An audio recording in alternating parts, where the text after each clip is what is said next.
After working himself to death for the hero's party, Chris ends up meeting a straight-up miserable end. But when he opens his eyes again, he finds himself living as the young master of a ridiculously wealthy family. The catch is that he is not just any noble son. He is Christian Van Baron Khazar, the infamous deadweight bastard of the Magic Empire's Dark Magic clan. Christian is only 2 years away from his destined death, and even if he somehow dodges that, he still has to stop the end of the world. So if Chris wants to stay alive and enjoy all that wealth and luxury, he only has one move left. He has to take over the Dark Magic clan and become a demon king himself. The odds are rough, but it still sounds possible to him. Why? Because he is a genius. With the end right in front of them, the hero apologizes for being too weak. He says Chris should have been the hero, not him. The mage tries to comfort him, saying they all did their best, but even she admits the same thing. If the genius Chris had learned swordsmanship a little sooner, he would have easily gone past the 9th star and maybe even reached the 10th. If that had happened, Evan and Chris might have been able to stop the end of the world together. Chris was called the Great Extra, a nickname he earned because of all the insane achievements he stacked up with talent so broken he could master anything almost instantly. His story started when he was 20, after running away from a trash noble house and dreaming of success in the back alleys. Then came the invasion of the Blood Monarch of the Arcane Empire, the disaster later known as the Era of Destruction, and that led to the formation of the Heroes Party. For Chris, it looked like the opportunity of a lifetime. He wanted to build up huge accomplishments, then cash in on wealth and glory once the war was over. Too bad fate had other plans, because that whole setup crashed hard. The Heroes Party lost, and the forces of light ended up in the Blood Monarch's hands. The hero says he wishes time could be turned back so they could make Chris the hero instead. Chris wants no part of that idea. Even if time really could be rewound, he has zero interest in going through this nightmare again. One lifetime of suffering is already more than enough, and bro is absolutely not signing up for New Game Plus. Besides, none of that matters now anyway because the world is about to be destroyed. Chris never believed in a next life, but if one did exist, he figured he would like to be born as the son of some rich noble. Then, against all odds, that is exactly what happens. He regresses into the body of a young master from the Arcane Empire. He wakes up in the House of Dark Arcana, one of the 12 families that support the Arcane Empire. After looking into it, he confirms that he has gone back 15 years. In other words, he has returned to a point 5 years before the Era of Destruction begins. He thought he had already seen everything life could throw at him, but even he did not expect to find demonic beasts working in a garden like unpaid landscapers. Then he checks the mirror and immediately recognizes the face staring back at him. He is now Christian Van Baron Khazar. Back in his previous life, he had learned that the middle name Van showed someone came from a cadet branch of the Magus League. The Khazar Count family is one of those cadet branches under the Baron Count family, which belongs to the House of Dark Arcana. Even as a cadet branch, they are still officially part of that house. And more importantly, they are loaded. The family has 2 sons in line for succession, and the eldest Christian is infamous for being an absolute scumbag. He caused so many problems that even the Khazar family eventually gave up on him. That did not happen because he turned over a new leaf though. It happened because his own blood relatives got rid of him. Talk about a family review going completely left. Chris only wanted to wake up as some normal rich kid, but instead he lands in the body of a guy with a death flag already locked in.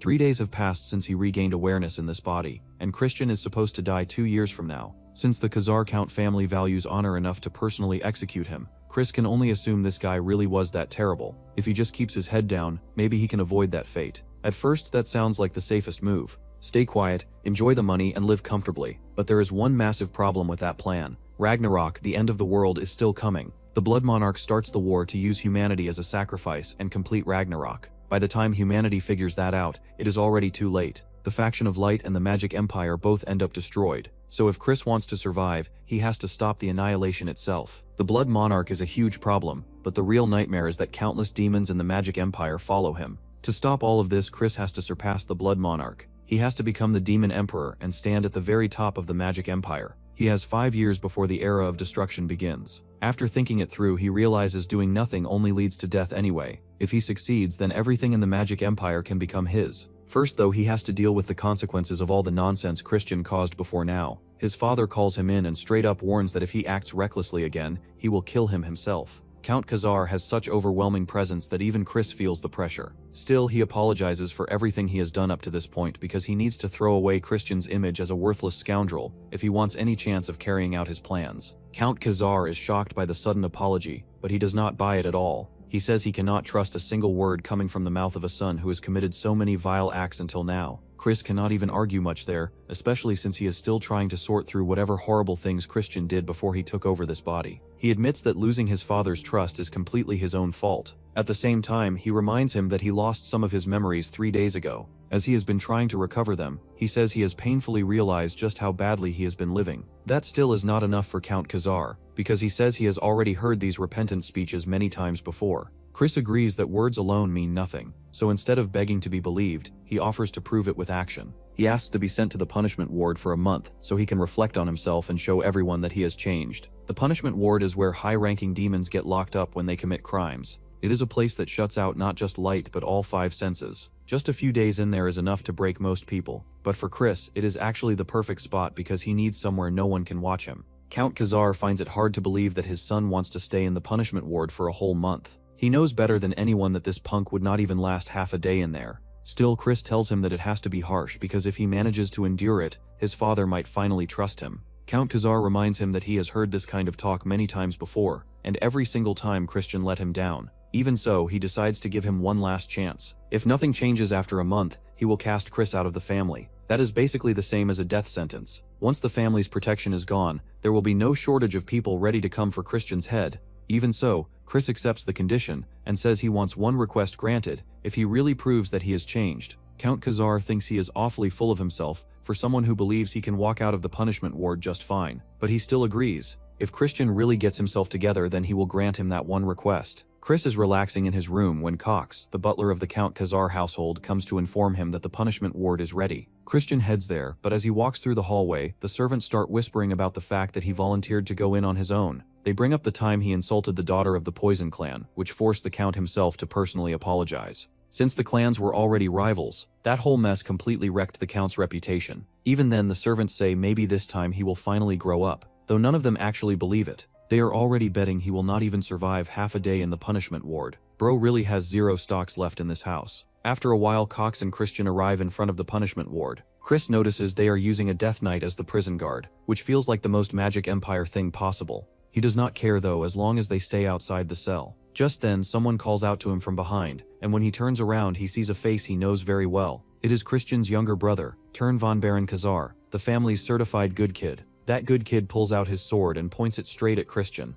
The move would scare most people half to death, but Chris stays calm and asks what he is doing. Tern calls him a disgrace to the family and warns that if he stains the family name again, he will kill him himself. Chris cannot help wondering if this is the one who killed Christian in the original timeline. During the era of destruction, he had actually met Tern before. By then, Tern had become a notorious demon known for his curse magic. Right now though, Chris honestly thinks he just looks like a hard-working little kid. Chris tells him to move aside. To someone who crawled through the filth of the era of destruction, Tern is still just a brat. He tells him to go home, then walks into the punishment ward without giving him another glance. Tern is left standing there stunned, completely thrown off by that attitude. Christian steps into the punishment ward, and the place is every bit as awful as expected. He cannot see, and he cannot hear anything at all. There is only the faintest feeling left in his fingertips, probably so he can fumble around with the supplies given to him. Chris quickly judges that any normal person would lose their mind in here almost immediately. For him though, this is not much of an issue. Back when he worked as a treasure hunter, he went through things far worse than this.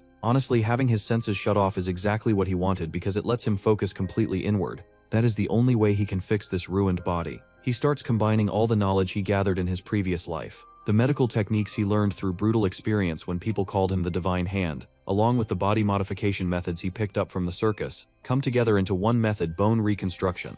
On top of that, he has mana crystals infused with different types of mana, which means this crazy plan might actually work. Chris had assumed there was no way he would be able to get his hands on mana crystals because they are insanely expensive, but being part of a rich elite family definitely has its perks. Even the request of a spoiled brat gets granted without much trouble. In his previous life, Evan and Chris had to go through absolute hell just to find things like these.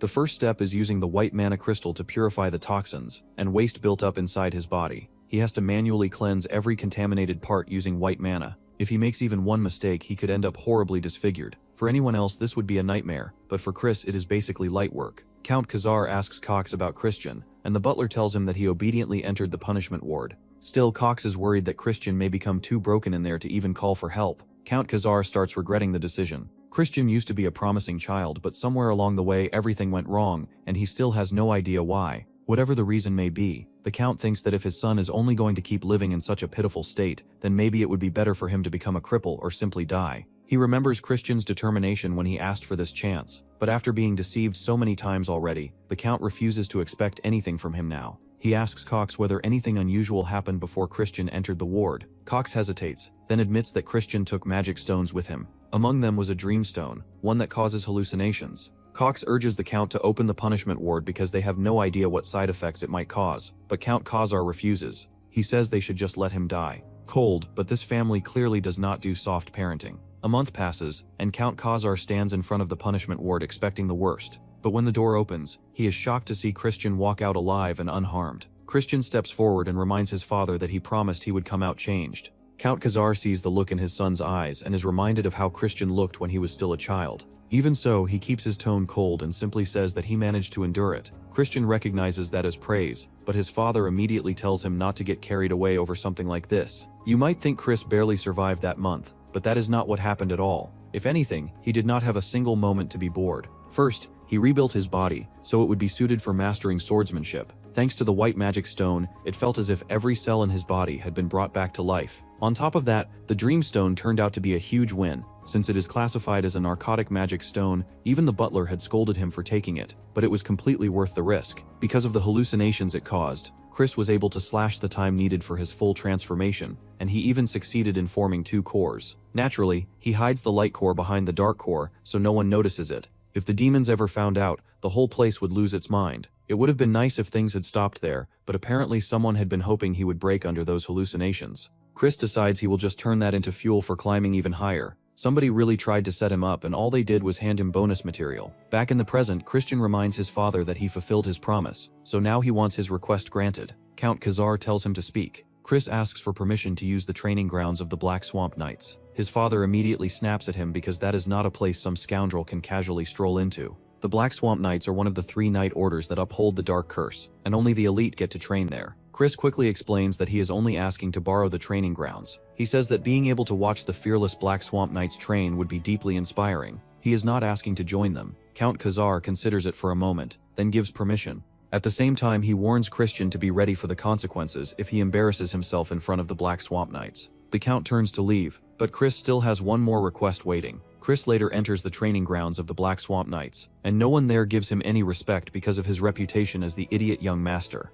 That is only natural. In the Magic Empire, strength matters more than status. Still, Chris has a real reason for coming here. His goal is to reach the archives, but Count Khazar told him that to gain access, he first needs a letter of recommendation from Vice Commander Melon. The archive contains the dark magic tomes owned by the house of Count Khazar, so if Chris wants to master dark magic, getting in there is a must. He did ask his father why his rights as a family member were not enough to let him enter, but Count Khazar reminded him that Christian once tried to sell high-level magic tomes on the black market. Even Chris has to admit that was peak scoundrel behavior. So for now, the only real solution is to earn the Vice Commander's approval as quickly as possible. Just as he steps forward, his younger brother blocks his path and says that this place is no place for filth like him. Chris finds Turn annoying, but at the same time this might be exactly the opening he needs. Turn gives Chris one last warning and tells him to leave the training grounds unless he wants to throw away the life he barely managed to keep after the punishment ward. Chris casually asks whether Turn can really take responsibility for those words, because the one who allowed him into these training grounds is their father. That is enough to make Turn stop, but someone else who also respects the Count's authority says that the situation is still far from reassuring. Chris recognizes her right away as Vice Captain Melon. She tries to pressure him with the force of a 4-star mage, but Chris is already used to this kind of intimidation. He bows politely in greeting, and Melon is surprised that he can endure her magic pressure so calmly. Chris says he understands that he has no choice but to prove that he deserves to use these training grounds, so he proposes a duel with one of the mages present, saying that if he wins, that should settle the matter. At the same time, he asks for one restriction. Since his body is in poor condition from his past debauched lifestyle, he says his vessel for magic is not in proper shape yet. Because of that, he requests that the fight be bare-handed. Melon finds the whole thing troublesome, because no matter what, she cannot let the successor get seriously injured, so she asks whether he is really confident. Chris says yes, then points at Turn and names him as his opponent. Turn immediately flares up at the sheer nerve of it, and even Melon thinks Chris should choose someone more suitable, since Turn is already at 2nd-star level. That is not a level some normal 13-year-old reaches. Without talent, even people in their 20s can struggle just to step into that realm. Still, Chris is not some ordinary washed-up noble brat. He explains that if he is supposed to prove his qualifications, then he should obviously face someone stronger than himself. and Turn is the best choice available. Then he throws in one more line and asks if Turn is scared of his own brother. That is enough to make Turn accept the duel out of pure contempt. Hook, line, and ego damage. Soon the two of them stand facing each other inside a circle of onlookers, and every single voice in the crowd cheers for Turn. Chris stays calm and asks what the rule for victory will be. Melon announces that the fight ends once one of them is no longer capable of fighting. Secretly, she is hoping Turn at least cripples one of Christian's legs. Chris acts shocked for a second, then tells Turn he is about to get beaten badly. Turn starts cursing at him in anger and throws threats his way, but before he can settle into the moment, Chris drives a punch straight into his face, because the fight has already begun. Turn wipes his face and immediately attacks back. In a normal fight, this whole setup would be completely unfair, because Chris has not even reached first star as a mage yet. If they were fighting with magic alone, he would not stand a chance. But Chris has already survived countless battlefields in his previous life, and on top of that, the light star he reached in the punishment ward has already brought him to 3rd star level. So while the crowd expects a stomp, what they actually see is their brilliant young master getting beaten around so badly he ends up coughing blood. That is when the spectators start realizing this is going very, very wrong. Chris mocks him and asks if he should comfort his little brother. Turn demands to know what trick he used, but Chris only enjoys the look on his face more and tells him he is weak. Then, just to make it worse, he also calls him small. That pushes Turn over the edge. He gathers magic into his fist and charges in, but Chris is already prepared for it and dodges the attack with ease. Then he channels magic into his own fist and lands a clean blow that knocks Turn out cold. The crowd is completely shaken by what they just saw, but most of them convince themselves that Turn must have held back his magic because he did not want to seriously hurt Chris. Even Melon is stunned by the impossible result.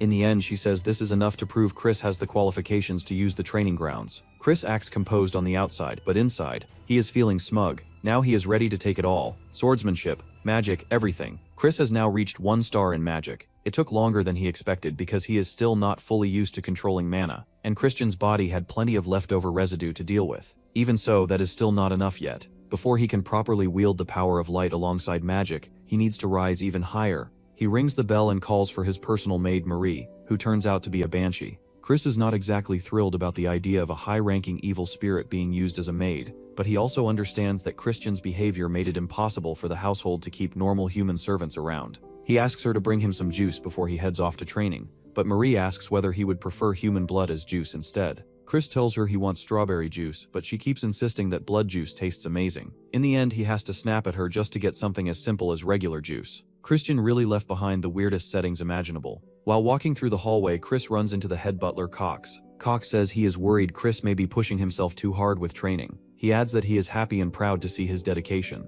and claims he always believed in him. Chris hates that attitude on the spot, and gets irritated that Cox decided on his own to act like he had faith in him all along. Cox lowers his head, apologizes, and leaves, but Chris cannot shake the feeling that there is something suspicious about the man. When Chris arrives at the training grounds, he notices that the people there are looking at him more softly than before. Their wariness has clearly eased up, which means he can start winning them over. He begins warming up, while nearby a birdman spots him and goes to report to Melon that Chris has come back to the training grounds again. Melon still cannot figure out what exactly he wants, but she also cannot stop thinking about the duel from before. Turn's movements had clearly been excellent, but Chris caught the opening at the exact right moment, and even dispersed the demonic energy. That makes her wonder if he really saw through the entire flow of the battle. If that is true, then Chris might actually possess talent greater than Ashid de Baron, the legitimate heir of the main family. But Melon quickly shuts that thought down. Christian is a scoundrel, and after the way he ruined himself with his debauched life, his magical energy should already be long gone. No shot she wants to admit this mess might be gifted.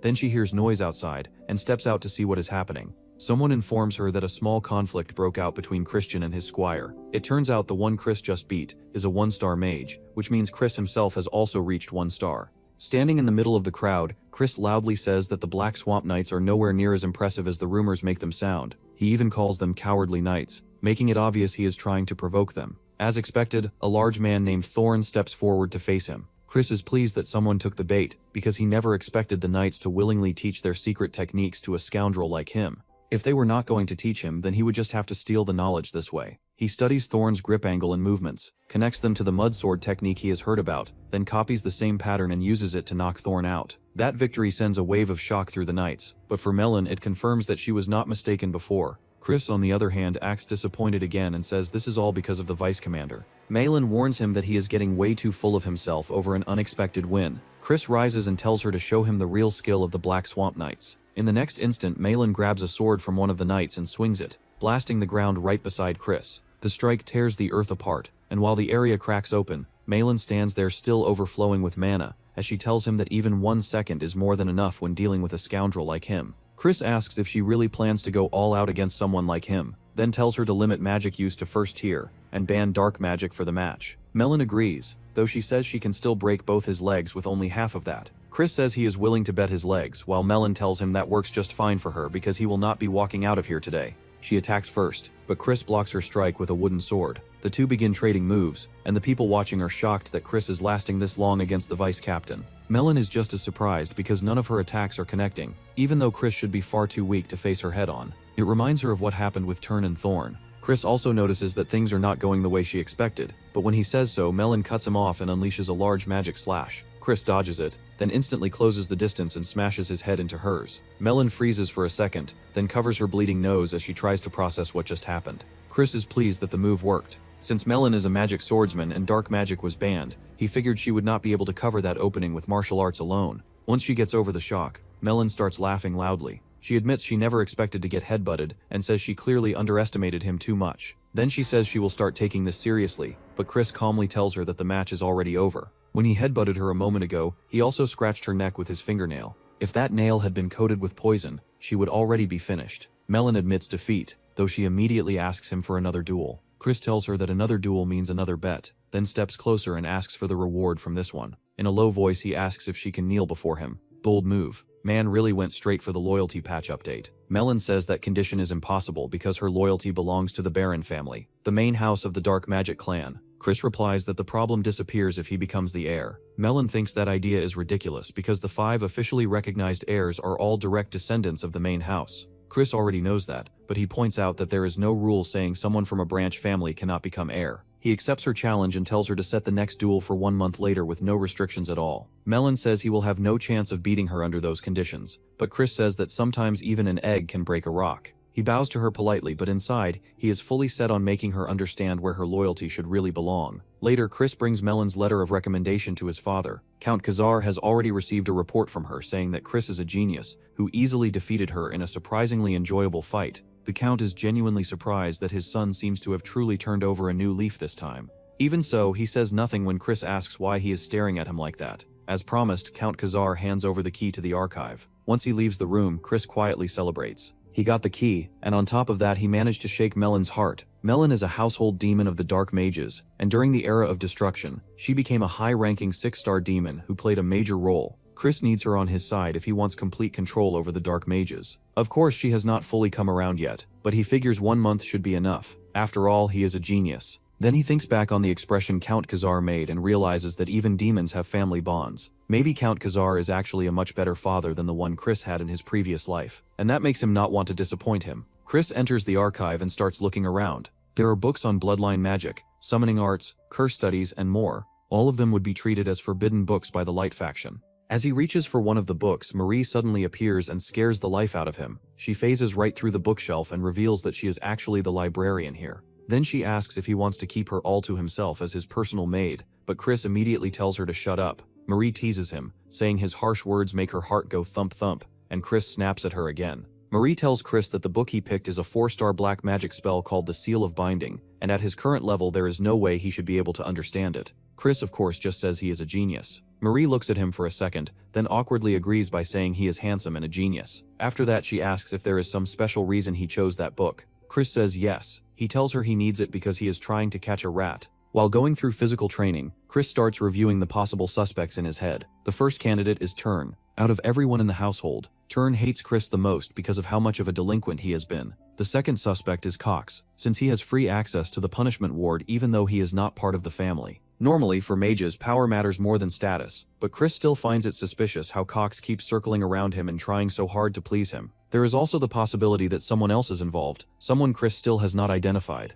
Either way, one thing is obvious. Somebody wanted him mentally broken badly enough to slip an illusion stone into the punishment ward. So Chris decides the best way to flush out the culprit is to start acting like a delinquent again. In the middle of training, he suddenly stops, curses out loud, and announces that he is quitting. Everyone around him is left staring because the switch up is so sudden. Man really hit them with the fastest character regression fake out of all time. At dinner, Chris throws away the food and complains that none of this would have happened if the servants had brought him a proper meal. He scolds them and orders them to take everything back. Count Khazar gets angry and says he was a fool for thinking Chris had finally come to his senses, then leaves the room. Chris does feel a little bad about it, but he tells himself that everything he is doing is for the sake of the Khazar household. Over the next several days, Chris works hard to spread rumors all across the estate that he has gone right back to being a delinquent. He bothers the cleaning servants, and makes a point of wasting money like before. He even asks for alcohol, though Marie turns every drink into a non-alcoholic version because Chris is still underage. Chris decides that is good enough since the point is just to look the part. Marie asks if he has really chosen to live as a delinquent again, then says she will stay by his side forever no matter what. Chris gets uncomfortable hearing that, so he finally tells her the truth. He explains that he is trying to catch a rat. Marie is impressed that he has already mastered the seal of binding, and Chris proudly says he modified it so he can use it even at a low star level. He also reveals that while pretending to fool around, he has actually been studying other kinds of magic during his spare time. Just then, Turn suddenly barges into the room, so Chris quickly pretends to be drunk. Turn is furious that he seems to have gone back to his old self, but Chris is actually pleased by how genuinely angry he looks because that lets him cross Turn off the suspect list. Chris then lets Turn in on the truth. He tells him there is a rat in the house trying to break him down, so he is planning to play along for a while. To prove it, he shows him that the alcohol is fake. Once Turn believes him, he asks who the rat is. Chris says he still cannot say for sure, but the rat will take the bait soon enough. Then he drops the glass on the floor and a servant rushes into the room asking what happened. Chris instantly goes back into his drunk act and demands another bottle of wine. The servant says Cox is busy at the moment, but Chris says he will just go find him himself.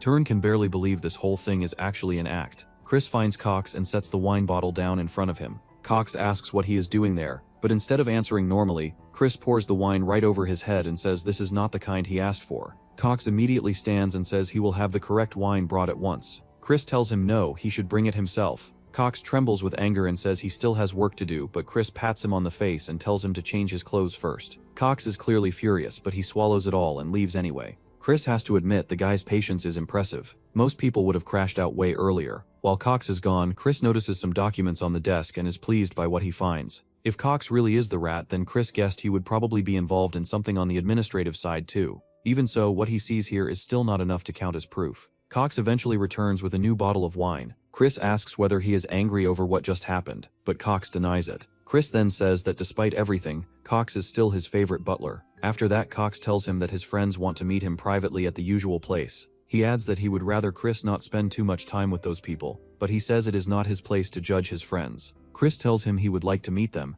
and Cox agrees to follow his orders. Chris thinks things are moving even more smoothly than he expected. Chris meets up with his usual friends, and right away they tell him they have been hearing rumors about how much he has changed lately. Looking at them, Chris can only think they are complete trash for making some little kid pour drinks for them. He lifts the glass toward his mouth, but the moment he notices something off, he throws it straight into one of the guy's faces. His so-called friend is stunned by the reaction, but Chris already knows they tampered with the alcohol. He immediately uses magic to put the little girl to sleep, then climbs onto the table and grabs the men by the head before smashing them down onto it. After that, he beats them down properly while they yell at him to calm down. Chris tells them that if they still cannot understand why they are getting beaten, then they deserve to die right there. After laying into them some more and tying them up, the two men finally confess that they were ordered to drug his drink and frame him for killing the girl. Chris asks who gave the order, but the man hesitates, so Chris threatens him again until he finally opens his mouth. The man says Cox was the one who ordered it. After that, Chris makes both of them swear they will do whatever he says, then uses his sealing magic to bind them to his orders. These clowns really folded the second real pressure showed up. Meanwhile, Cox rushes into the Count's office and reports that Chris killed someone and dumped the body into the river. Count Khazar is furious because the incident is too serious to cover up, so he decides to bring Chris before the demon court and invoke the right to summary judgment. Cox quietly smirks, satisfied that his plan worked. Inside the demon court, Chris insists that he is innocent. Count Khazar tells him there is a witness, but Chris says that is impossible because nothing actually happened, so this has to be some kind of misunderstanding. Then the door opens, and the little girl who was supposed to be dead walks in alive. She testifies that Chris carried her home after she passed out, and even gave her money to pay her rent. She also points out that the real criminals are his friends, the ones who drugged his drink. Chris is pleased that things are unfolding the way he wanted, but he knows the whole matter still needs a proper finish. So he uses magic to spellbind the two men, and they confess that they filed a false report because Cox ordered them to frame him. Cox immediately becomes agitated and claims Chris and the others are the ones setting him up, but Chris was already expecting that excuse. Since he is the victim in this matter, he asks his father for permission to interrogate Butler Cox while acting with the Count's authority. Count Khazar studies him carefully, then gives permission in the end, though he warns Chris that the authority will be revoked the moment he says or does anything improper. Chris steps forward and takes control of the stand. he firmly makes Cox swear twice that from this point on he will only speak the truth. After that, Chris uses black magic to place Cox under a spell. The audience is shocked that a beginner like him can use a 4-star spell like the Seal of Binding. What they do not know is that Chris modified the spell so it can be used even by someone with a lower magic rank. The only catch is that it requires 2 oaths before it activates. Cox starts trembling as he realizes what Chris has done, but Chris activates the spell and asks why he hired those men to frame him. Cox admits he was acting under orders, then reveals that the person behind it had leverage over his corruption. He says he was told to ruin Chris, and that he has been doing exactly that since Chris was a child. Chris tells him they already know about his years of embezzlement, then steps closer and asks who gave those orders. He activates the magic again, and this time Cox reveals that it was Ashid Debaran, the second prince of the Dark Magic clan. The moment that name comes out, Cox tries to run, but Chris draws his sword and cuts off his head. Count Khazar is shocked by what just happened, but Chris calmly says he merely carried out the sentence of a criminal while acting on the Count's authority. Chris says he carried out the sentence of a criminal while acting on the Count's authority. Count Khazar asks why he made that choice, and Chris explains that if Cox had been kept alive, the main family would have twisted the evidence and buried the whole incident. They cannot just let them get away with that, and everyone who was present will now clearly remember that Ashid tried to frame him.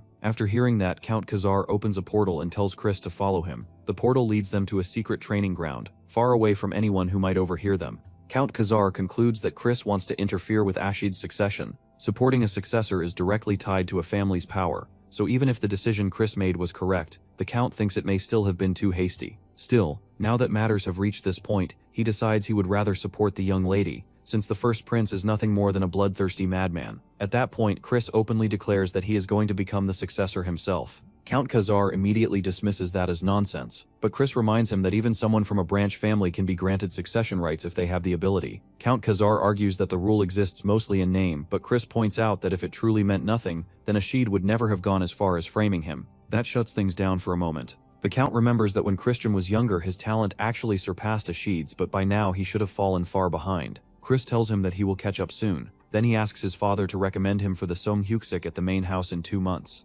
Count Khazar says only those at 2-star rank or above are allowed to participate, but Chris replies that he will reach 2-star within 2 months, and asks his father to help him get there. Before long, the servants around the estate start gossiping that Chris has completely changed, and that the Count has even begun personally training him. None of them can tell how long he will endure it, since it is the kind of training even veteran knights hate. Count Khazar really said family bonding, but make it traumatic. During training, Chris uses the mud technique for control, and the black scythe swordsmanship for cutting power, exactly the way his father taught him. Count Khazar is surprised that Chris understands everything immediately, even though the black scythe swordsmanship was only taught to him that same day. But Chris asks whether those techniques really need to be used separately, because to him it feels like there should be a more efficient way, so he demonstrates it himself. He combines the two and uses the move to take down a human mushroom, a training target with legs sturdy enough to resist the mud sword technique on its own. Chris explains that he applied the principle of the mud sword style, while using only the blade path of the black sickle sword. Count Khazar is stunned, because even he cannot use a technique like that.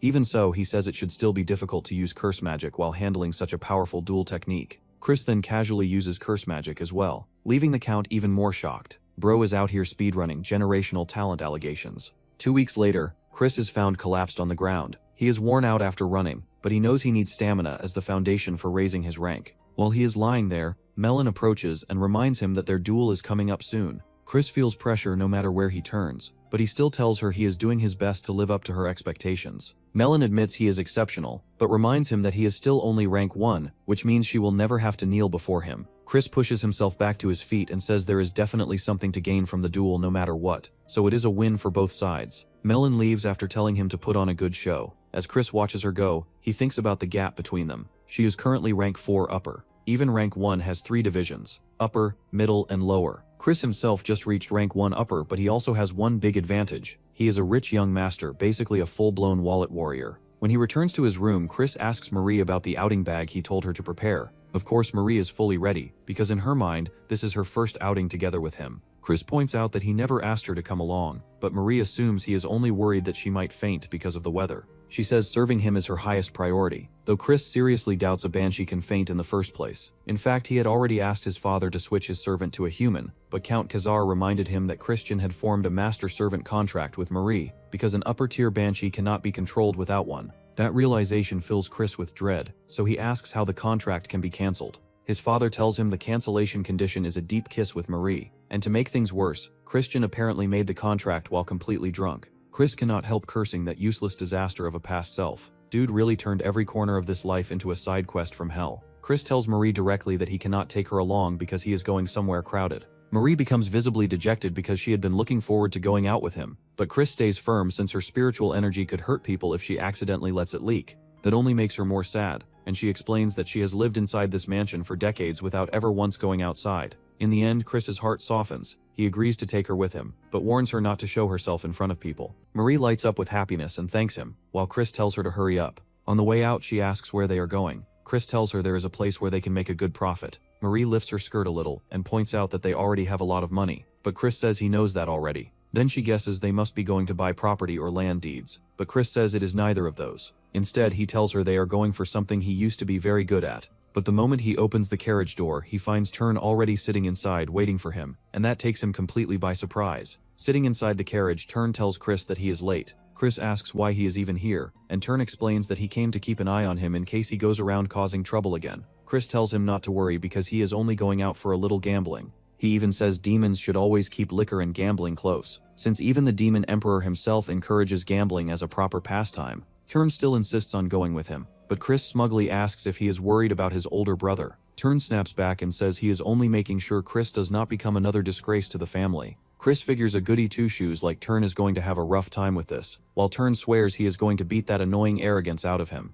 Chris just thinks to himself that Tern is the perfect prey for today. The three of them arrive in front of a huge building that turns out to be a casino. Tern and Marie are amazed by the sight, but Chris tells them not to stand there acting like country bumpkins. He gives Tern a mask and says they cannot go in unless they hide their identities. Then he tells Marie to stay out of sight and quietly gives her some instructions. Marie disappears from view, but Chris does not bother explaining to Tern where she went. Once they step inside the casino, they immediately draw attention. The men around them see them as easy marks who practically walked into the lion's den on their own. Chris makes a bet with Tern over how much they can win in an hour. He even says that if Tern wins, he will treat him like his big brother. But if Tern loses, then he has to call him Honorable King Emperor Majesty Big Brother. Tern has no idea what kind of insane title that is, but Chris needles him a bit while handing him money, which is enough to make Tern determined to win. Chris starts by playing and wins his first game. The guy next to him tells him to keep going so he can make a fortune, but Chris already knows the trick. They let players win early, then once their confidence gets inflated, they lure them into bigger bets. It is a classic scam setup,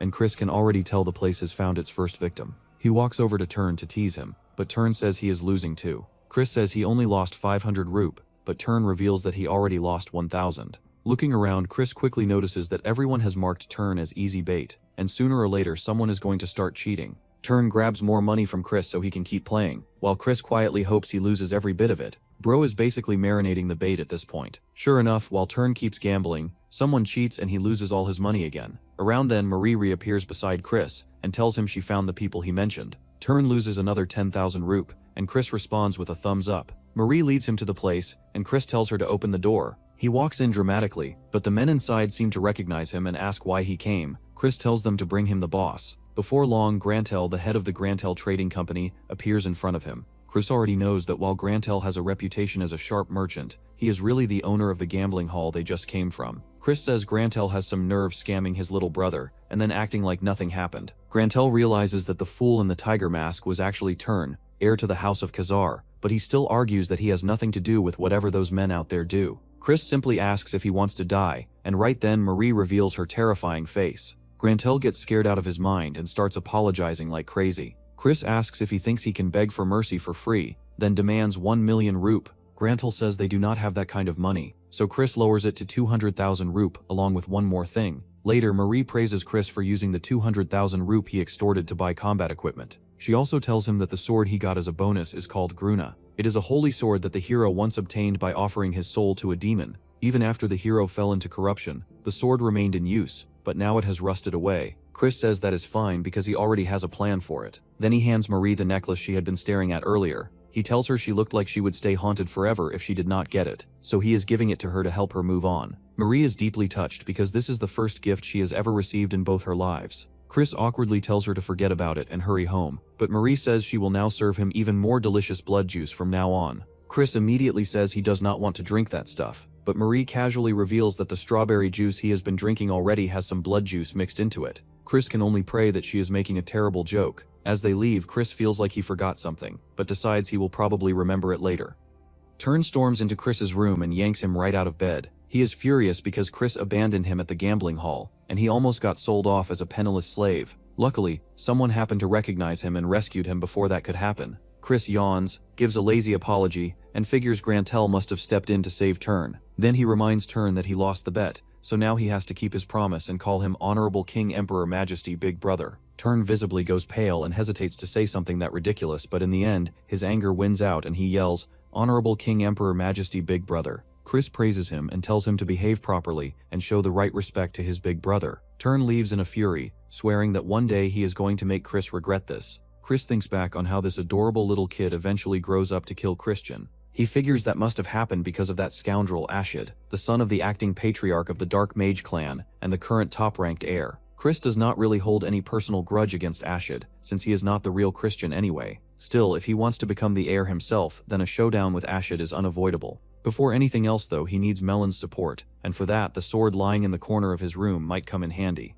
It is the holy sword Gruna. Plenty of mages have challenged it before, yet the reason it is still sitting there collecting dust like some abandoned antique is simple. Every one of them failed to tame it. Chris decides he first needs to see how the sword reacts to him, so he pours his magic into it. Just as expected, the reaction is hostile because the sword was made to wield the sacred power of light. Still, in the end, it is just a weapon. So Chris decides he will simply break down the pattern inside it that rejects magic power. He starts smashing away at it and can practically feel that the holy weapon is in pain. Chris leans into that and threatens that he is perfectly willing to keep swinging all night if that is what it takes. Man is really out here bullying a holy sword into cooperation. A few days later, Chris arrives at a secret training ground. There is a new face there, but he recognizes the silhouette and greets the commander of the Black Shadow Knights, Mary. She is the daughter of the Dark Mage clan leader, Marquis Slangham, and also his father's biological sister. She supports the clan leader directly and handles secret missions as well as internal surveillance, which makes her one of the true powerhouses of the Dark Mage clan. Count Khazar tells Chris that Mary is here because of the Cox incident.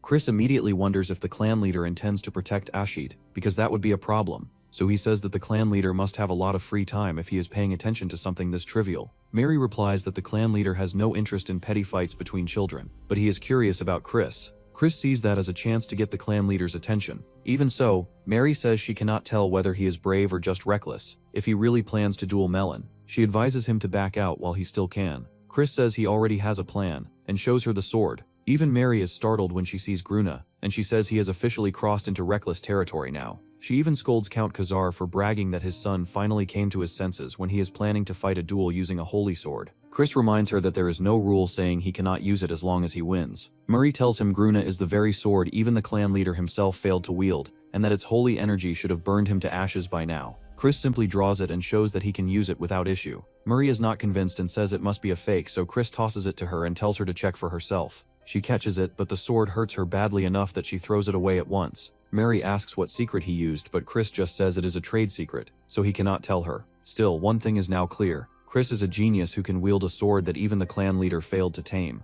Count Khazar looks openly proud of his son, but then someone laughs and pulls everyone's attention away. Mary steps out of a portal and says she is impressed that Chris managed to tame the holy sword. Even so, she says it changes nothing because today is still going to be his last day. Melon comes at Chris with her full strength, and just as expected, with all restrictions gone, her speed and power are on a completely different level from before. The gap between them is still huge. Even so, the moment their swords collide, Melon notices that the holy sword's power is affecting the dark energy around it. Count Khazar is impressed, and says his son is already more remarkable than Melon was in her childhood. Melon then points out the way Chris is wielding the holy sword. It looks like his dark energy and the holy sword are working together as one while he attacks. Count Khazar notices that the dark energy seems unstable during the process, but Mary disagrees. She says Chris is actually adjusting the dark energy every moment so the holy sword does not reject it. The fight keeps going, and Melon asks if he is reading her movements in real time. Chris says he just happens to have a very good eye for that kind of thing. In swordsmanship, every move has a preparatory motion.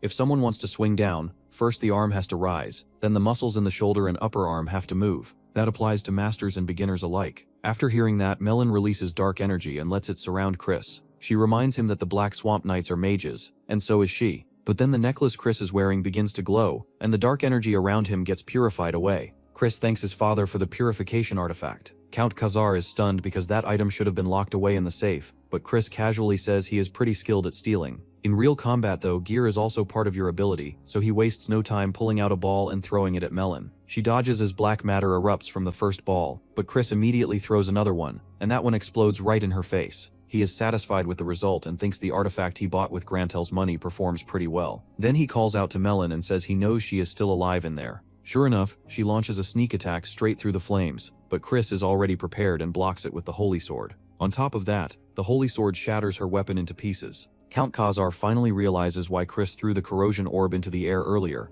and he proudly shows off to his sister like he personally planned the whole thing. Meanwhile, Melon steps out of the fire and rushes Chris again, enjoying the fight to the fullest. Mary can tell Melon has lost herself in the battle and is about to stop the match, but before she can, Chris catches the attack with his bare hands, slips behind Melon and places his sword at her neck to declare victory. Count Khazar is basically one proud dad away from standing up and clapping. Melon bursts out laughing, but Chris asks her to answer his proposal. He makes sure to say she does not need to feel pressured, because loyalty cannot be forced. In the end, the only condition she gives for being loyal to him is that they keep having duels like this in the future. Chris tells her she can have as many as she wants. Later, Mary reflects on Chris's ability to control demonic energy that precisely, she remembers the time her father refused to deal with the Holy Sword. Even the strongest in the family could only handle it for a short time. To use it properly, someone has to keep changing their dark energy into wavelengths the Holy Sword cannot detect, over and over without stopping. Even the clan leader believed that the only beings capable of doing that while fighting would be a demon of Gehenna, a demon dragon, or some lunatic who handles demonic energy as naturally as breathing.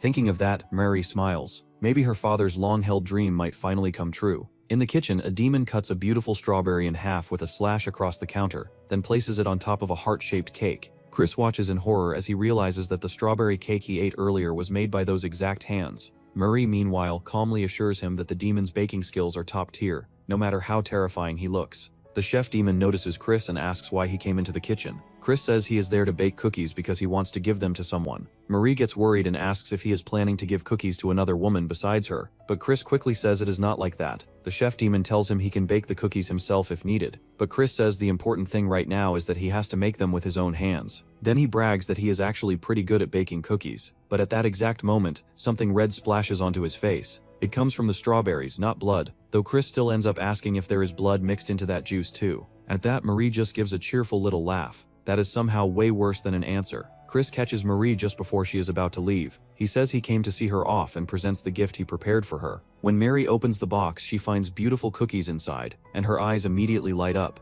Count Khazar finally realizes why Chris asked about Mary's favorite food the day before, and he thinks his son really knows how to win people over. Chris urges her to try the cookies right there, telling her he made them himself. Mary takes a bite and her expression brightens right away. She praises Chris and asks if there is anything he wants as a reward. This is the chance he was waiting for, so he asks her to become his aunt from now on. Mary understands that he is not literally asking for permission to call her aunt, since they are related by blood. She also already heard from her brother that Chris is planning to take part in the Starblack ceremony. That means what he is really asking is for her to stand on his side in the succession battle. Mary tells him she cannot agree to that. The elders of the main house must stay neutral when it comes to the heirs. Chris then says he was only making a sincere request because he wanted to get closer to her. Mary asks if he really has no ulterior motive, and that is when Chris says that if she happened to cherish him enough to offer a little support on her own, then he would not be able to refuse. He even looks at her with sparkling eyes, and somehow it works. Mary says that if her nephew makes such delicious cookies as a gift, then of course she should cherish him.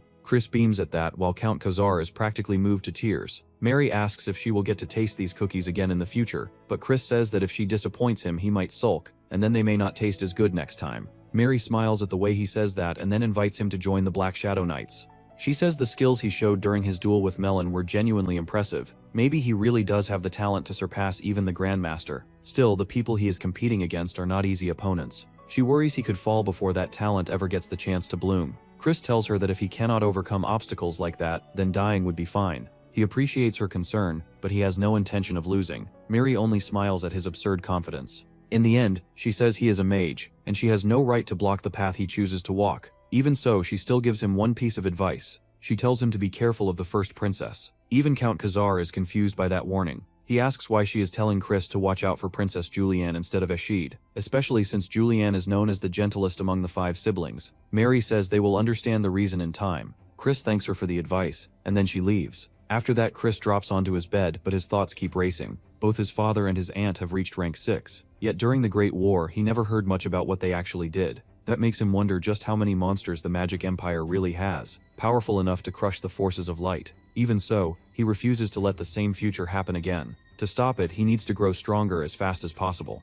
A month later, Chris goes to see his father after being called in. Count Khazar says there is something he needs to tell him. But the moment Chris arrives, he is shocked to discover that Chris has already reached 2nd rank. Count Khazar is shocked to see that his son reached 2nd rank in just 1 month, but Chris treats it like it is nothing special. Instead, he asks why he was called over at this hour. Count Khazar tells him that word came from the main house. He submitted both Chris and Turn as candidates for the Holy Dark ceremony, but only Turn was approved. The reason they gave was that Chris wasted the family's wealth, chased women, got drunk, broke valuables, and even turned to theft. Every one of those accusations is true, which hits Chris right in the pride, but his father is still furious that his son is being judged like that. After taking a second to recover, Chris asks if this decision came directly from Marquis Langham himself. Count Khazar says the Marquis did not say much, because he already knew Ashid was behind it. Still, both of them suspect the real issue is Rion Dabaran. He is a direct descendant of the main house and the star of this Holy Dark ceremony. The ceremony itself is a ritual where the candidates share the pure darkness extracted from the dimensional shadow.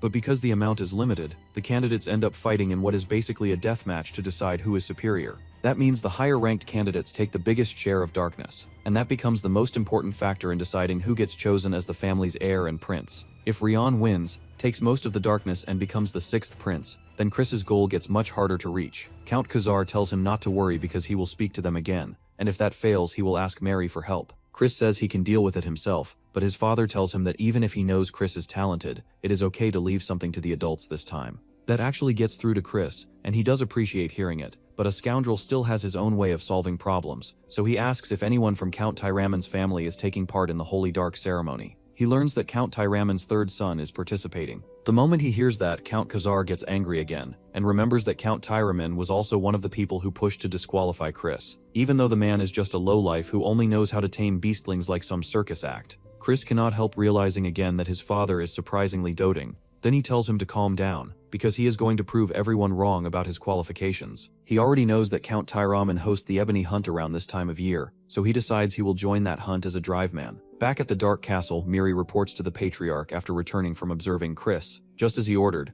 She tells him Chris is on a completely different level from the others, but the old man says that is hard to believe, since the boy he saw before was just a conceited fool who thought he was a genius. Murray replies that Chris is definitely different now, but the old man asks the only thing he really cares about. Can Chris fulfill his long-cherished wish? That wish is to reverse fate itself and deny death through forbidden magic. It is the very reason the old patriarch is still clinging to life. Murray says she cannot be sure, but she does believe Chris may be the closest thing to that wish he has ever seen. That catches the old man's interest, and he decides to keep watching the boy. Even so, he already knows Chris will not be allowed to participate in the Holy Dark ceremony. Mary tells him that the family consensus is against it, and asks whether he plans to step in. The old man refuses. He says that if Chris really is a beast, then something like this should not be enough to break him. Mary argues that the beast he is talking about is still young, and should be given the chance to grow, but the old man silences her with a single look. She knows that is simply how he is. The higher his expectations, the harsher he becomes. He then remarks that Mary must have grown quite fond of the boy if she is speaking up for him like this, and after that he calls for the bloodsucker. Something appears out of the darkness, and it turns out to be Simon, the head steward of the Dark Mage clan. Simon says he already heard everything and understands that he is being assigned to watch Chris until the Holy Dark ceremony. Still, he asks for permission to play a small prank on him. The old man warns him not to go too far, and Simon seems pleased with that answer before vanishing back into the darkness. At that point, all Mary can do is hope Chris handles it well. Meanwhile, Chris rides in a carriage while thinking things through. He knows he reached rank 2 quickly because of his talent, but stamina and mana reserves still depend on training time, so reaching 3rd rank is still far beyond him right now. That is why he needs Ebony, since it helps build up magic quickly in a short amount of time. Luckily for him, Count Terraman's 3rd son went out of his way to provoke him right when their house happened to be hosting the Ebony Hunt. The problem is that simply catching the beast Karazo will not be enough to get Ebony. There is a special condition that has to be fulfilled first. As soon as the carriage stops, Grantel comes running up to greet Chris. Chris immediately asks if he came empty-handed, and Grantel hurriedly produces the money he prepared. Chris slaps it away just as fast and tells him that this is a pathetic excuse for a gift. Then he starts pressing him over all the illegal deals and tax evasion connected to the gambling hall. He orders Grantel to clean up every one of those messes, and then tells him to bring him a gray pill as well. Grantel trembles and explains that gray pills are only sold on the black market, and the price has gone way up lately. Chris, however, has Marie standing beside him, and she cheerfully says torture is her specialty. That is more than enough to make Grantel cooperate. Chris likes that response and goes on to order him to bring a sharp dagger and some armor too. Once Chris leaves, Grantel curses him and drops to his knees. Bro got turned into a full-service errand NPC against his will. Marie asks if they are going back to the estate now, but Chris says there is still one more place to visit. He tells the coachman to stop at a potion shop. Once inside, he looks around and asks for a pink potion. It turns out to be an aphrodisiac, but Chris says he has a use for it. Marie stares at the pink bottle in confusion while Chris starts sweating like crazy. She finally asks if he has some kind of problem, but Chris immediately denies it and says he needs it for something else. Marie then asks if it is for the Count, and Chris quickly agrees, saying his father is getting older so someone has to look after him. He even warns the shop owner that this must stay an absolute secret for the sake of the Count's honor. What a shameless save, but at least it lands. Later, Count Khazar and Tern come to see him off. Chris immediately reminds his little brother to call him by the title he promised. Tern trembles, then calls him Most Honorable King Emperor Majesty Big Bro, and tells him to be careful because the ebony beast hunts are dangerous. Chris teases him for sounding worried, but Tern says he would be upset if he lost the chance to have a proper duel with him. Count Khazar cuts in and tells them to stop bickering, then wishes Chris good luck. Afterward, he asks Tern about that ridiculous title, but Tern flat out refuses to explain it. When Chris arrives at the Terriman estate, one of the demons there tells him he is not allowed into the manor. His own servants immediately argue back, but the demon says he is only carrying out Alros's orders. Chris fixes him with a cold stare and asks if that means he is supposed to go find somewhere else to stay in the capital. The demon says yes, and Chris stops his servants from arguing any further. Instead, he calmly says that is fine, and that the Terriman family can simply pay the bill for wherever he stays. That leads him to a ridiculously luxurious place that costs a full 100,000 rup. Since chances to burn someone else's money do not show up every day, Chris has no problem taking full advantage. He tells his servants to start unpacking, but before that can even properly begin, the luggage bursts open and Marie pops out like she was part of the delivery. She happily says she likes the mansion, while Chris just stares and asks why she is here. Marie admits she sneaked in with his luggage because she is the maid who promised him eternity. At that point, Chris has absolutely no response left. Marie only makes it worse by teasing him and saying his flustered face is adorable. Chris is still trying to process that when Alros, the third son of the Tyraman family, shows up holding the bill. Chris greets him as the star of this year's hunt, and casually explains that since they told him to find his own place, he did exactly that. A noble like him cannot possibly sleep in some garbage hotel, so he simply bought himself a nice estate for the stay. Then he twists the knife and asks if the Tyraman family is so broke that they cannot even cover something this small. The taunt works perfectly, because Alros immediately brings out a Black Panther and asks whether Chris has a death wish. Chris studies the Tyraman family's beast control magic right there. Unlike the Alliance's taming methods, this technique is a form of dark magic that forces beasts into submission through fear and domination. It also mixes in subtle effects like confusion, dread, and excitement to dull the beast's instincts. Even so, Chris can tell the method is more complex than he expected, and it is not something a person can master overnight. Still, he is not planning to learn it right now. He is planning to beat the beast up, so he tells Marie they need a weapon for taking down this very scary kitty, and she hands him a pole. Chris then provokes Alros again and tells him to let the beast loose already. The Black Panther jumps at him, but Chris jams the pole into its mouth to block it. Even then, the beast is stronger than he expected and slams him to the ground. Chris admits that 2 against 1 feels kind of cheap, so he says if he wins then he is joining the hunt as a bodyguard, not just some lowly drive man. Alros thinks Chris is just talking big and sends the beast after him again, only to realize Chris is already gone and has slipped behind him. Chris starts smacking Alros on the head over and over with the pole, while telling him there is no crying allowed. Alros loses his temper, but before he can really do anything, Chris appears in front of him like a reaper and makes the beast freeze in place. Alros is stunned that Chris managed to lay a hand on Coco, but Chris says it was nothing more than a cheap second-rank illusion spell. Alros then angrily starts summoning another beast, but Chris cracks him on the head with the pole again, and says punks like him need to learn that nobody waits around for transformations or casting times. Chris is gambling again, though he prefers to call it resting. As far as he is concerned, a scoundrel acting like a scoundrel is nothing unusual. Even Marie is kind of on board with the routine, though she still refuses to give him alcohol and only hands him ginger ale instead. Chris suffers internally because he wants alcohol badly, but all he gets is ginger ale. Truly tragic work. The 2 demons assigned to watch him do not even understand why they were told to keep an eye on him. Chris invites them to join the games, saying their master already got beaten into the ground by him and is not getting up until tomorrow anyway. The 2 demons refuse, so Chris just tells them to sit back and enjoy the show. Time passes from dusk into late night, and eventually the two demons find Chris sprawled over the gaming table looking completely drunk. They decide he is not even worth watching anymore, so they leave to file their report and get the whole thing over with. The moment they are gone, Chris wakes up. He checks out the window, confirms they are moving off, and decides it is time to head out alone. Marie does not like the fact that he is going by himself while carrying the aphrodisiac in his bag, and she finally concludes that it was never for the Count in the first place. She gets disappointed that she cannot serve him in bed, though she still says she supports his bowed head nightly efforts. Chris scolds her and tells her to stop talking like that because this comic is supposed to be safe for all ages. She really refuses to let one sentence pass without making it weird. Chris heads to the Kython mountain range. This is the hidden domain of House Tyraman, and the demonic beast presence there is overwhelming. He looks around until he finds the hunting grounds, and he is relieved to see that only 2 guards are stationed there. Good thing Marie taught him invisibility magic, even if she only did it because she thought he wanted to use it to peep on somebody. Chris uses the invisibility spell, slips right past the guards, and enters the hunting area. Before long, he reaches the altar where the darkness hunt reaches its climax, and just like the rumors say, the place feels creepy as hell. He remembers what his friend once explained. To obtain darkness, one has to make Karazo willingly choose death. It has to be pushed into such overwhelming fear that dying feels preferable. Just like opposites can meet, extreme terror and ecstatic joy are separated by only a thin line. In that brief instant, worthless Ashen changes into darkness. That is exactly why House Tyraman, with its beast control through fear, leads the darkness hunts.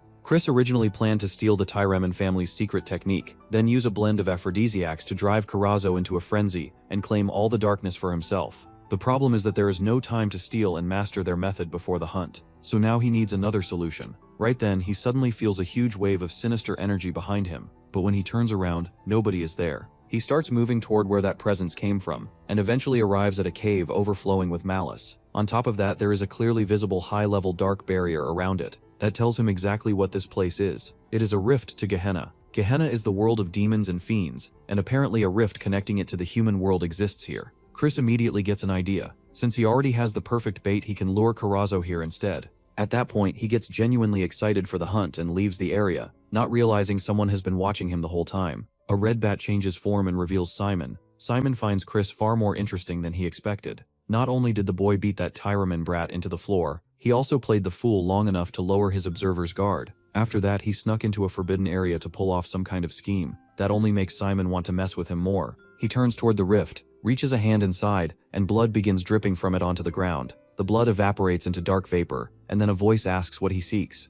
A group of young men enters the hunting grounds with Alros leading them. Chris wastes no time making fun of him for acting tough after getting his ass kicked before. Alros fires back and calls him a poser for bringing Gruna when he cannot even use it properly. Chris says it still works better than a pole and asks if Alros wants to test that out too.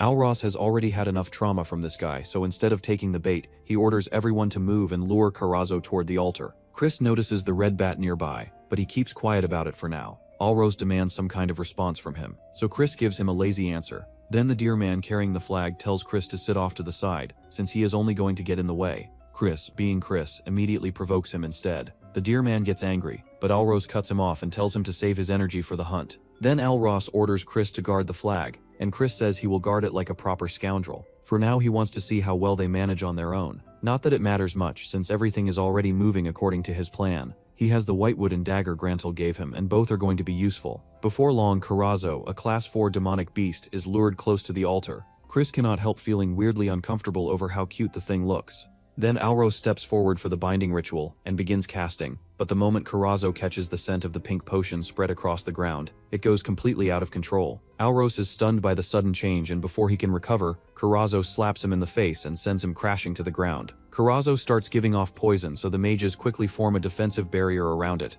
Chris already knows that is not going to save them, because the beast has already been driven wild by the aphrodisiac. Alros takes an antidote, but he realizes they are in serious trouble if this keeps dragging on. His guards step in to take down the beast, only to get blown away by Karazo instead. Then Karazo charges at Alros, and right before it can hit him, Chris blocks the attack for him. Even then, Chris says he will only help if Alros calls him Big Brother. Alros obviously does not want to say it, but Chris reminds him that he is not exactly in a position to be picky right now. In the end, Alros grits his teeth and asks Chris for help. Chris tells him to remember that promise, then jumps into action against Karazo and starts a binding spell. Alros is shocked that Chris can use binding magic too, but Chris tells him he is way too arrogant if he thinks he is the only one who can use it. It is not even some secret family art, just mid-level binding magic. The disrespect stays on brand. Once the spell takes hold, Chris mounts the beast and rides it straight toward one specific place. Alros immediately warns him about the Rift of Gehenna, but Chris already knows exactly where he is going. Chris takes Karazo into the cave, where the poor beast is now scared out of its mind. Chris tells it to be as terrified as it wants. Then, when Karazo's eyes start glowing brightly, he pulls out the dagger and slashes it. Alros catches up to him at the cave and tells Chris to get out of there because this place is seriously dangerous. But Chris looks at the orb that appeared and asks him what exactly he plans to do about the fact that it is not darkness, it is ashen. Alros falls silent for a moment while his guards immediately start blaming Chris for jumping in out of nowhere and leading Karazo here in the first place. But Alros tells them to drop it. He even thanks Chris for saving his men. That actually makes Chris feel a little bad because he is the one who caused the whole thing, and even swapped the darkness during the fight. Still, he has come this far, so he has to see it through. Naturally, that means he once again asks Alros to call him Big Brother like he promised. Alros argues that he never promised anything like that, and besides, he is 2 years older. Their argument gets cut off when a crushing pressure suddenly fills the cave and forces everyone else to the ground. Chris and Alros look up in shock as a demon steps out of the rift and says it has been years since he last saw toys like them. They are now facing a demon from Gehenna. Even though he is shaking, Alros steps in front and tells Chris to run since he is an outsider here. But instead of listening, Chris notices the red bat hanging in the corner and throws the dagger at it. The bat disappears, and far away, Simon suddenly loses his surveillance. He had no idea Chris noticed him.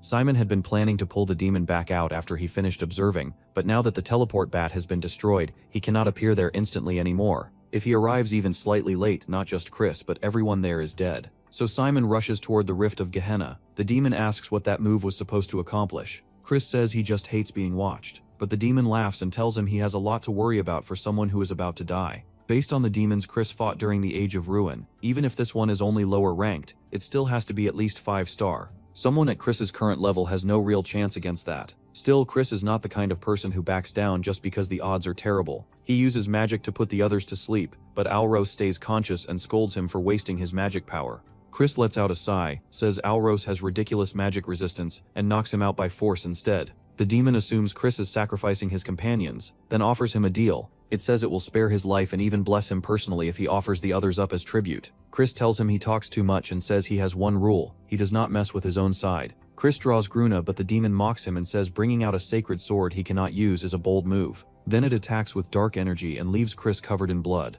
After that, it grabs him and gives him one more chance to hand over his friends if he wants to live. Chris spits right in its face and tells it he can use a sacred sword just fine. He breaks free, lands back on the ground and raises Gruna. Then he pours the power of light into it. The demon is shocked that a demon can wield the power of light, and Chris asks if he is finally starting to panic. That only makes the demon angrier, so it launches an even stronger attack than before. But this time Chris is ready. He answers with Dead Sea Flash, and the move is so overwhelming that it not only destroys the attack, but completely erases the demon too. Chris does not celebrate. He has no energy left because his body still cannot handle that level of power yet. He collapses onto the ground, and an old memory comes back to him. The hero had once been stunned when Chris copied Dead Sea Flash after seeing it only one time. He explained that the technique was like a single line of light cutting across the Dead Sea. The hero had said that even after using it, he still was not worthy of the light of House Meyer. But Chris, he said, might be the light that saves the world. Elsewhere, the first seat of the 7 circles of Gehenna Mapina becomes fascinated by Chris and decides to watch the path he takes with great interest. 2 days later, Chris wakes up at the Tyraman estate. He thinks the whole recovery period was a waste of time, but at least his body feels fine now, and the darkness is still where he left it. He also thinks back to Mepia and gets the feeling he may have attracted some very annoying attention. Demons who show talent early sometimes receive blessings from high-ranking devils, which helps them grow faster. Chris could not care less about that though. As far as he is concerned, that kind of power-up is for people who cannot grow on their own. Besides, if Mepia is only from the 7 circles, then she cannot be all that impressive anyway. Bro really stays disrespectful even toward nightmare-level beings. A knock comes at the door, and Count Tyraman enters along with his son Alros. Chris starts to get up to greet them, but the Count tells him to stay where he is, and listen. He explains that they sent a survey team to investigate the cave the day before. They discovered that someone had tampered with the magic circle sealing the entrance to Gehenna.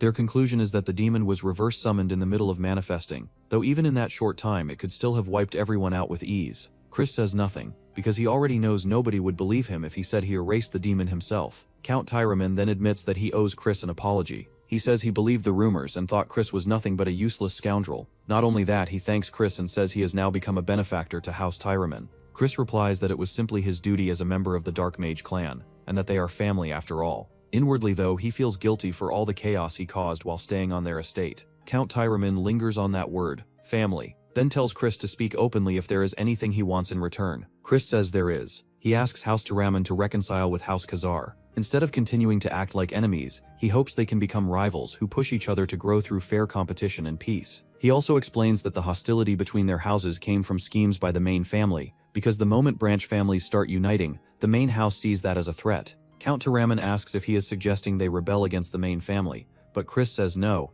they simply do not have to keep acting like pawns in a rotten game. Count Tyraman praises his insight and says he will contact Count Khazar about it. Chris thinks that if they keep gathering allies one by one like this, then when the Age of Ruin returns, they will finally have a real front line to stand on. Count Tyraman pats Ulros on the back and reminds him that he has something to give Chris. Ulros takes out the ashen orb and says it was lying there when he woke up, so he held on to it for him. Chris immediately teases him again, which makes Count Tyraman laugh out loud. Then the Count presents a gift of his own, a summoning stone capable of storing a Tier 4 beast. He also says he will file a report supporting Chris's attendance at the Holy Dark ceremony, and wishes him well. Chris thanks him for both the support and the gift, and the two of them leave. After that, Chris stays quiet for a moment, then tells whoever is hiding to come out. Simon emerges from the darkness and realizes that when Chris found him before, it was never just luck. Even Count Tyraman failed to notice him while he was cloaked, yet Chris sensed him anyway. Chris casually says it was because he could smell blood. Simon introduces himself as the chief steward of the Dark Mage clan, and Chris can already tell he is one of the clan leader's top men.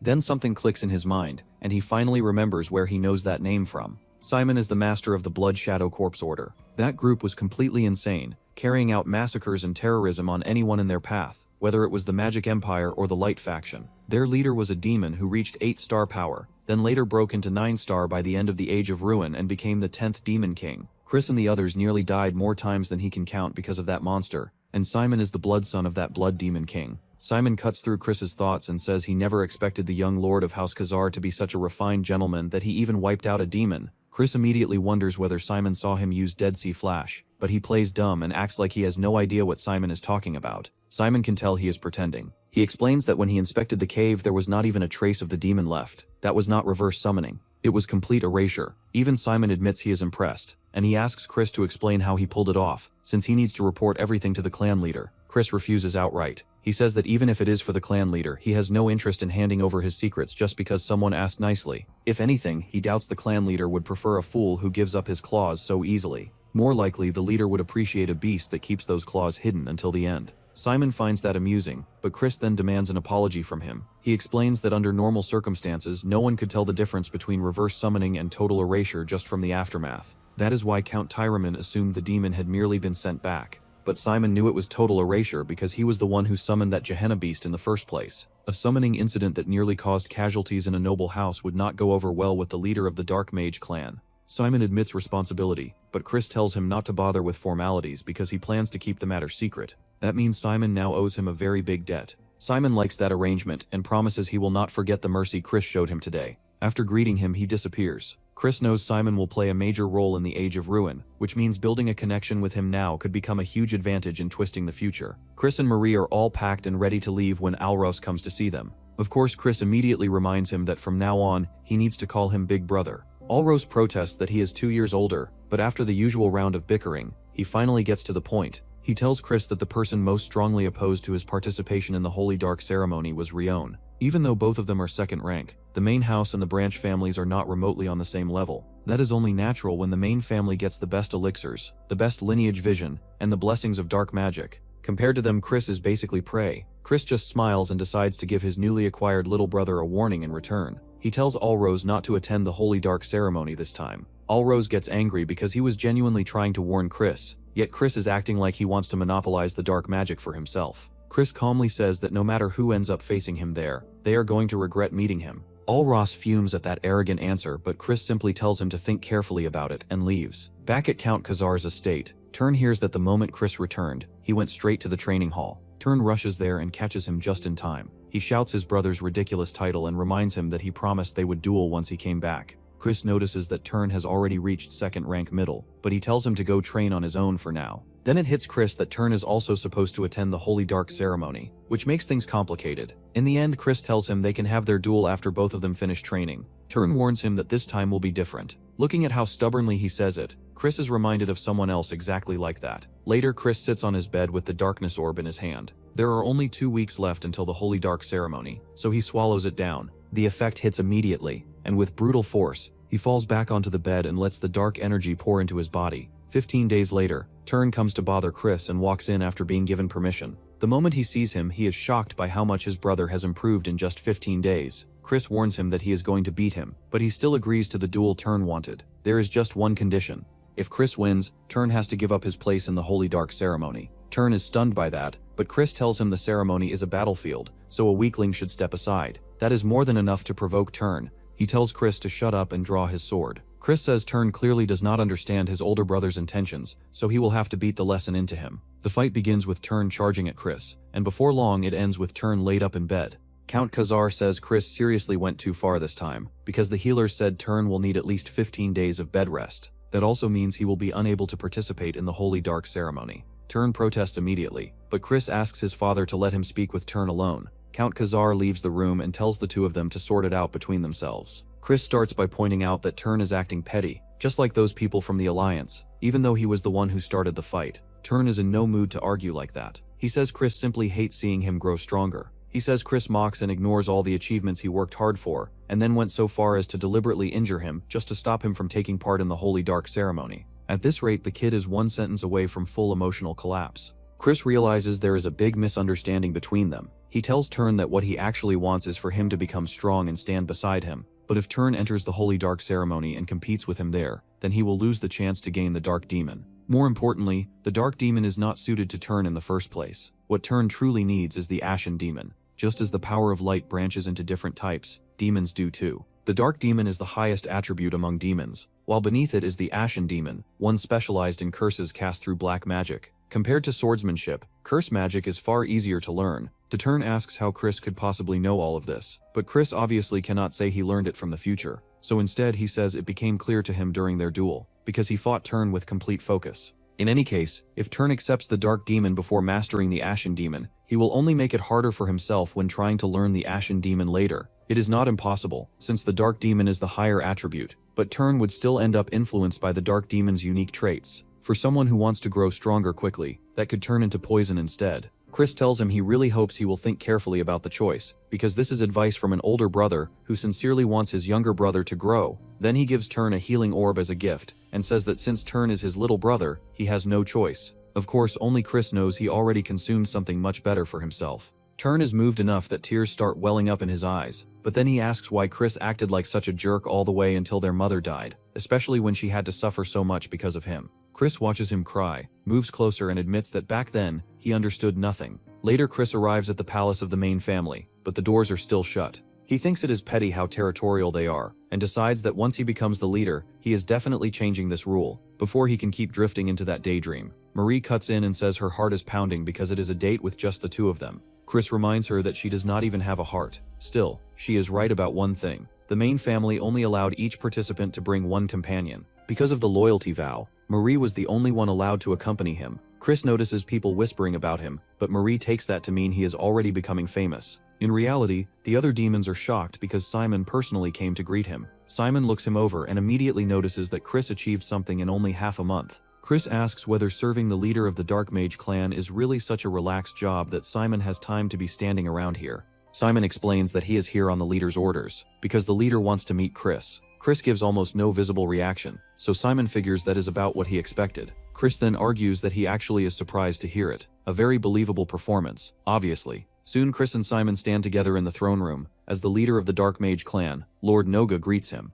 Lord Noga greets Chris with Mary standing beside him. The pressure coming off him is so overwhelming that Chris can barely stay upright. He knows Lord Noga is releasing that level of dark energy even while fully aware that someone at Chris's level should not be able to endure it. Even so, Chris forces his body to stop trembling and properly greets the sovereign of the Dark Magic clan. The old man asks whether he is surprised by being summoned so suddenly, but Chris says he expected this meeting. After all, a new star has appeared in the clan. Lord Noga agrees, saying that neither Mary nor Simon held back when speaking about Chris. Even so, he still cannot decide whether Chris is someone worth placing expectations on. No matter how great a seed he may be, only time will show how he grows. He could just as easily be a sapling that withers the moment it finally rises above the soil. Chris says that is fair, because right now he is still far too lacking to live up to the patriarch's expectations. In the end, only time will reveal whether that sapling exceeds all expectations and becomes a great tree, or perhaps something even stranger, an abnormal existence that casts its shadow over a great tree itself. Still, one thing is certain to him.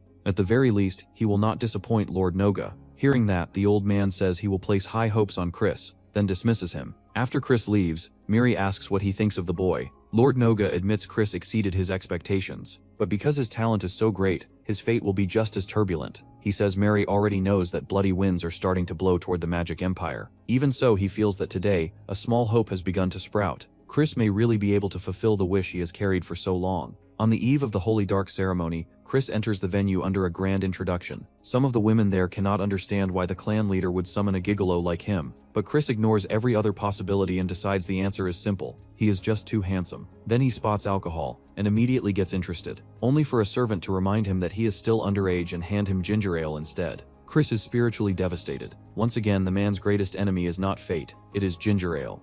A little later, the royal family is announced and makes its entrance. Ashid, Julianne, Jupian, and Mysak walk into the venue in a line. Chris notices the first prince is absent, but what really bothers him is Ashid. He wonders what the guy who trashed his reputation and got caught up in Chris's little scheme is going to say now, but Ashid walks right past him without even giving him a glance. Chris gets annoyed by that, though his attention soon shifts to the first princess, Julianne, when she passes by him. He remembers Mary warning him to be careful around the first princess, but right now he cannot sense anything especially strange about her, so he decides to think about it later. After being ignored by everyone important, Chris nearly jumps when an old man suddenly approaches him from behind. The man introduces himself as Fo, a summoner serving Rihanna. He says he heard someone unworthy is going to participate in tomorrow's Holy Dark ceremony, and he worries that an unqualified candidate might cause an accident and stain the name of the Great Dark Clan. Chris does not like being called unqualified by someone like him, but Fayer says Chris only needs to prove him wrong. Chris can already see Rihanna standing behind Fayer and thinks that if the guy really has a problem, he should step up himself instead of hiding behind an old man. Still, Chris decides he can deal with him properly during the ceremony. For now, he accepts the challenge and tells Fayer to go ahead and show him his little tricks.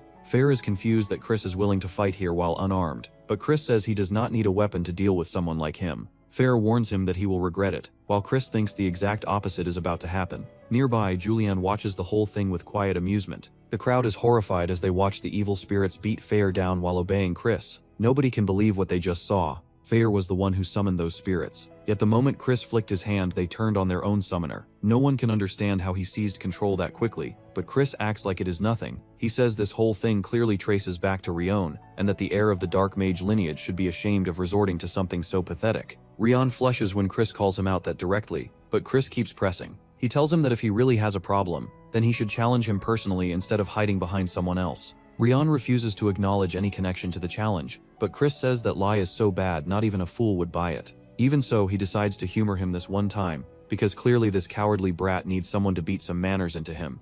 The next day, the candidates gather for the Holy Dark ceremony. Chris is so relaxed he is openly yawning without a care. Alros asks if he is seriously not nervous after the mess he caused the day before. Chris is more surprised that Alros still decided to participate, but Alros says the Holy Dark ceremony is not something he can just postpone. Then Ryan joins the group, and Chris is still annoyed enough with him that he fully plans to deal with him later. Not long after, a small man appears and introduces himself as Sebastian, the assistant butler in charge of the main estate. He says he will now guide them to the holy place where the Holy Dark ceremony will be held. Then he strikes his staff against the ground, and an underground path opens. The others assume it is just some basement passage, but Chris instantly realizes it is an illusion technique, recreating an entirely different space. Sebastian starts descending the stairs, but he moves so quickly that the candidates are forced to run just to keep up. The problem is that the run goes on way too long. Everyone starts sweating heavily and gasping for breath. They know they went underground, yet the slope they are running on feels far too steep for that to make sense.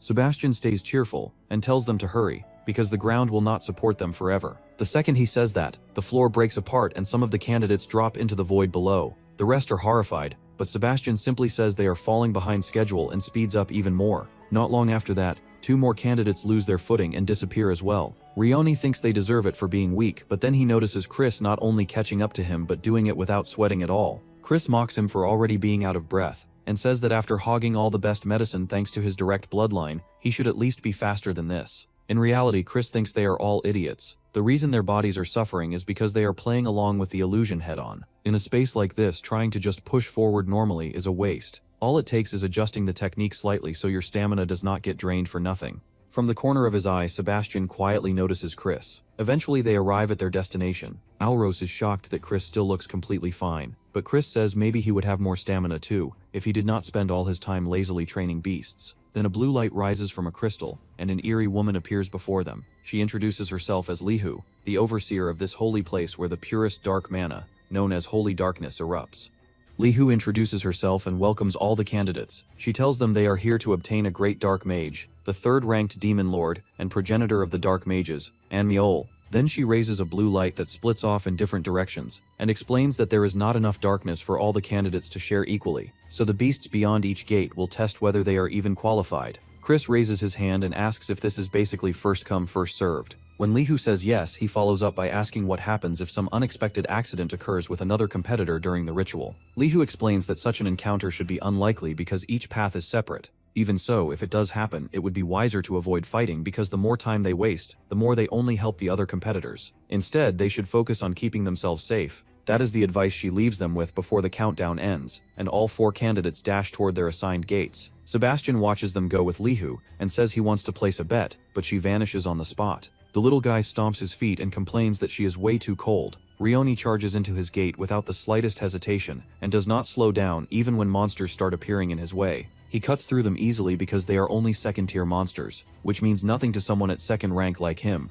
Still, he figures the same cannot be true for Chris. Originally, every candidate's path was supposed to have the same distance and the same trials, but a sorcerer had been bribed to place stronger beasts only on Chris's route, so Rion is sure Chris will be overwhelmed from all sides and meet an unfortunate end. Since deaths during the ritual are not questioned, this place should become Chris's grave. Rion finally reaches the gate to the Holy Land and assumes he must be the first one there. Instead, Chris is already waiting and says he took so long that he was about to die from boredom. Rion is stunned and asks how he got there so fast, but Chris says it was nothing special. Rion gets so shocked that he blurts out that Chris's path was supposed to be much harder. That is all Chris needs to hear. He instantly figures out that the increased difficulty came from Ryan's interference. Chris cracks his knuckles and says there is no need for courtesy here, since it is going to be just the two of them for a while. Ryan knows competitors are forbidden from fighting during the ritual, but he still attacks, determined to finish Chris right there. Chris dodges easily while reading through his style. It is close-range martial arts, bursts of magic power, and joint locks meant to disable the enemy. Chris slips past every strike, and that alone frustrates Ryan more and more. Then Ryan notices Chris leaving one hand open and moves in to disable it. But that opening was bait from the start.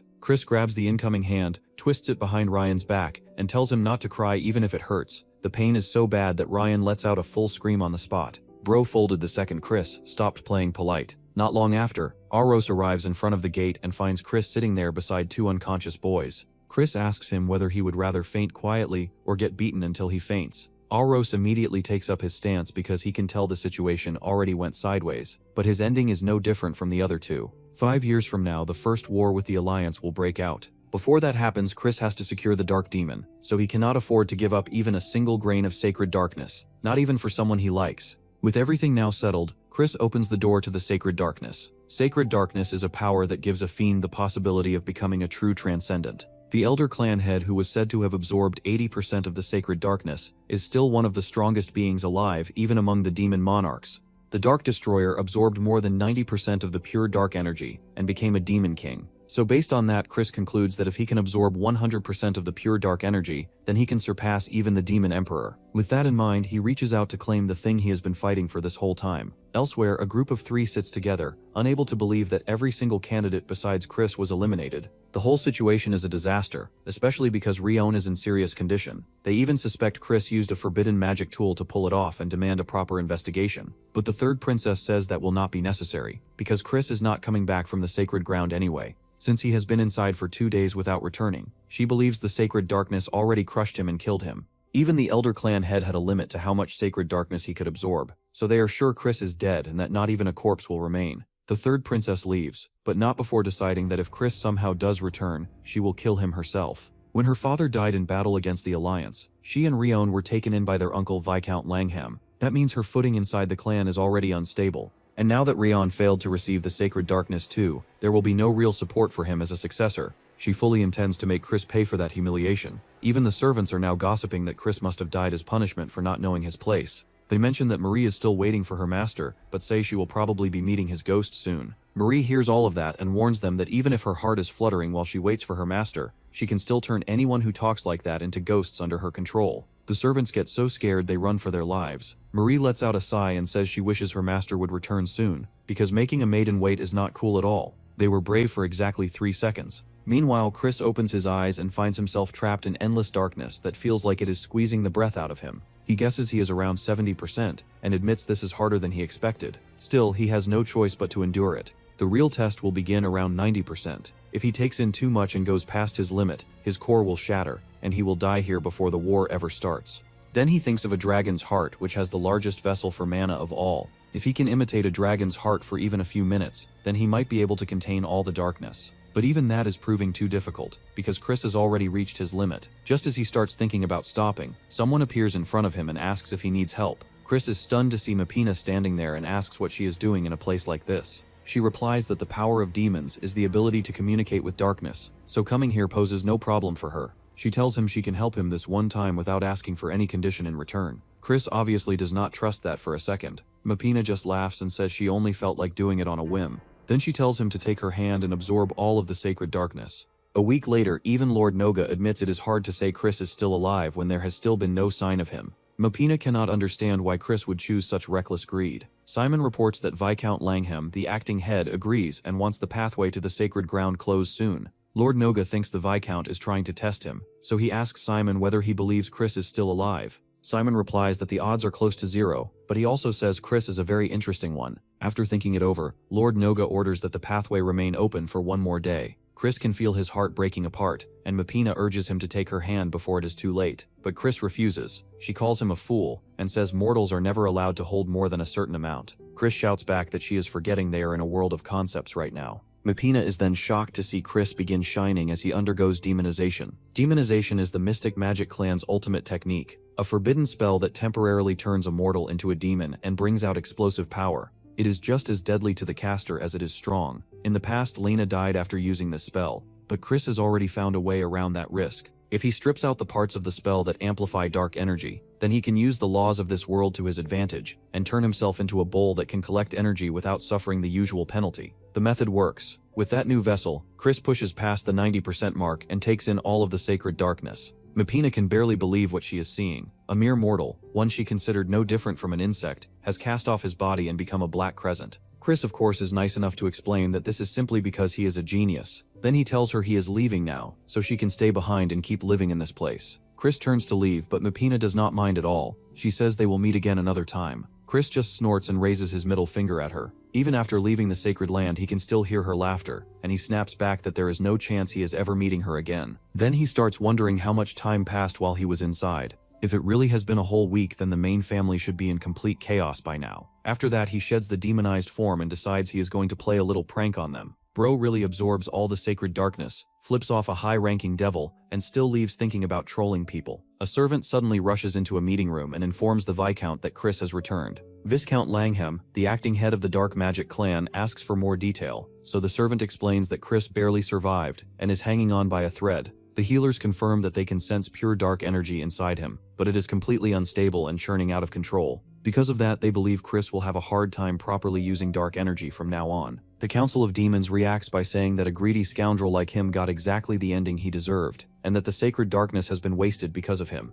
They insist he should be held responsible for that. The Viscount calmly tells them he will take note of the matter. Once the council is dismissed, Viscount Langham asks his aide whether those reports are true. The aide tells him that it is clear something happened to Chris's core, since he personally saw him beside the healer. The Viscount starts tapping his finger on the table as he thinks through everything. Even his aide grows uneasy standing next to him. While continuing that tapping, the Viscount says that Rion was supposed to become an heir candidate, and Chris was meant to be nothing more than the sacrificial lamb in their plans with the Poison Magic Clan. Now all of that has been delayed, including their attempt to wipe out the others along with Jupian. On top of that, even Lord Noga has started taking interest in Chris. One tiny fish is enough to disturb the whole flow of the river, and the Viscount does not like that one bit. After making the room feel even heavier, he orders his aide to bring Chris to the Darkness Hall tomorrow. In front of all the vassals, he plans to publicly announce Chris's coming disposal. Chris stands before the Council of Three who desperately want to get rid of him, as they have gathered all these important people. The Viscount has the audacity to ask if Chris is aware of the sins he has committed during the sacred dark rite. Chris says he is aware and claims that since his peers are unworthy of their dark magic clan lineage, he should have pummeled even more, but he was not able to. He even asks if they are still able to walk around, but the council obviously does not like his attitude. However, the Viscount explains that Chris's mistake is that even though he was able to monopolize the precious resource of the dark magic clan, he was not able to produce a result befitting of that privilege. Chris asks about the befitting result, so the Viscount tells him that it requires a purity of at least 70%. Chris innocently asks about the punishment, if he has not been able to absorb 70% or more, so the Viscount tells him that he will not inherit any of the dark magic techniques. Additionally, he will forever be barred from entering the grounds of the main house, and his succession to the house of Count Khazar will be denied as well. Chris questions how he will be judged because even the Viscount can't fully measure it right now. However, Prince Eskun raises his hand to volunteer for the job. He claims that although Chris's core is in chaos, a dark energy clash should be able to get some measure of his purity. He further explains that since he has absorbed 70% of the sacred darkness, if Chris is able to overpower him, then that would mean that Chris has been able to achieve greater than 70%. For the context, the dark energy clash is a battle purely to measure the superiority of one's dark energy against another's. Given the same amount of dark energy, whoever has more pure dark energy would overpower the other in an instant, but when pure dark energies of similar ranks clash, the one with a higher purity would be victorious. To put it simply, it is a perfect method to destroy the core of the loser. Chris has to admit that Eskun is even more sinister than he expected, but he still accepts the challenge, saying that if he proves that he has achieved a result great enough to be recognized by everyone in this place, the Viscount has to support him and allow him to try the test of a prince. Eskun is so full of himself that he agrees to Chris's terms, claiming that it does not matter if one is of the direct blood or a branch family when aiming for the seat of the prince. As he steps forward, Eskun warns Chris that if he does not have sufficient control over the dark energy clash, he can easily hurt his core. So Eskun announces that he will use dark energy of only a beginner 2-star level. The two of them face each other and start clashing their energies. However, Chris tells Eskun not to lower his level for his sake, and should worry about his own core. Eskun admits that he is looking forward to his dark energy after hearing him say that. Esakid attacks, but Chris easily diverts it without even gathering any strength of his own. So Esakid bugs out of his promise and attacks using the dark energy of an expert 2-star. Much to his surprise, Chris handles it with ease. Chris is disappointed because Esakid has been acting so high and mighty up until now. This remark obviously enrages the prince, prompting him to summon a dark energy of a 4-star level. Even the audience worries for Chris's core, but Esakid does not stop. However, even his 4-star attack is countered easily. Chris reminds Eskun that if he does not have sufficient control over the dark energy clash, he could hurt his core. That is all the warning he receives before Eskun is coughing up blood. His attendant rushes towards him, but since Eskun is still standing, Chris wants to shatter his core. However, Eskun concedes before that, and announces that Chris has obtained the dark energy of at least 90% purity. Everyone is shocked, but Chris wants to confirm if he has the right to be a prince now. The Viscount stays silent, but the aura around him is seething. The Viscount taps his fingers against the table as he announces that Chris will be allowed to take the test of the prince as promised. However, he will be selecting the test personally, implying that the test will be impossible to pass for Chris. He further explains that Chris will need to prove his talents and will also need to achieve a feat befitting a prince. For the talent part, Chris needs to reach 3 stars within 3 months. Chris is not worried at all because he thinks he is a genius who can easily reach 3 stars. The Viscount is looking forward to seeing his progress in 3 months. Later that day, the Viscount tells Eskun over tea that he is disappointed in him. Eskun admits that it is his fault for underestimating Chris and taking a blow to his core as a result. He suggests taking care of Chris before he becomes a problem, but the Viscount tells him not to worry since they know why they purposefully do not absorb more than 70% of the pure dark energy. The higher the purity of the absorbed dark energy, the more difficult it is to raise the rank of said energy. This means that achieving a mere 3-star level will take multiple times longer than others. Since Chris has absorbed more than 90%, the Viscount believes that he won't be able to overcome that wall no matter how much of a genius he is. Marie places the dish in front of Chris as she tells him that the news of his performance has spread all throughout the mansion. As always, she swoons on his charisma, but Chris tells her to stop since it is embarrassing. However, Marie being Marie says that she has truly realized her feelings for him while waiting for him. She longed for him so much that every day was like an eternity without him. Hearing that triggers some past memories of Chris when his friends used to worry for him in their own ways. Chris chuckles because it has been a while since he felt like this. After he escaped that hellish clan that wished only death upon him, his past life was filled with bloodshed alone, but he also met those hearts filled with warmth, and now he has enough to speak the words he was not able to say back then. So he thanks Marie for waiting for him. Marie feels delighted and asks if he has finally understood her feelings. She claims that her heart is racing harder now, but Chris reminds her she does not have one. She counters that she does not have a heart because it was stolen by Chris, leaving him speechless. Nonetheless, Chris wants to reward her for waiting for him, so he suggests going for a walk together. Of course, Marie is more than delighted and makes Chris a bit uncomfortable. The walk itself is leisurely and peaceful, even though Chris keeps thinking about reaching a 3-star level in 3 months. He knows he will have trouble reaching there even with the guidance of the Branch family tutors, because trying to handle 90% pure dark energy is too difficult.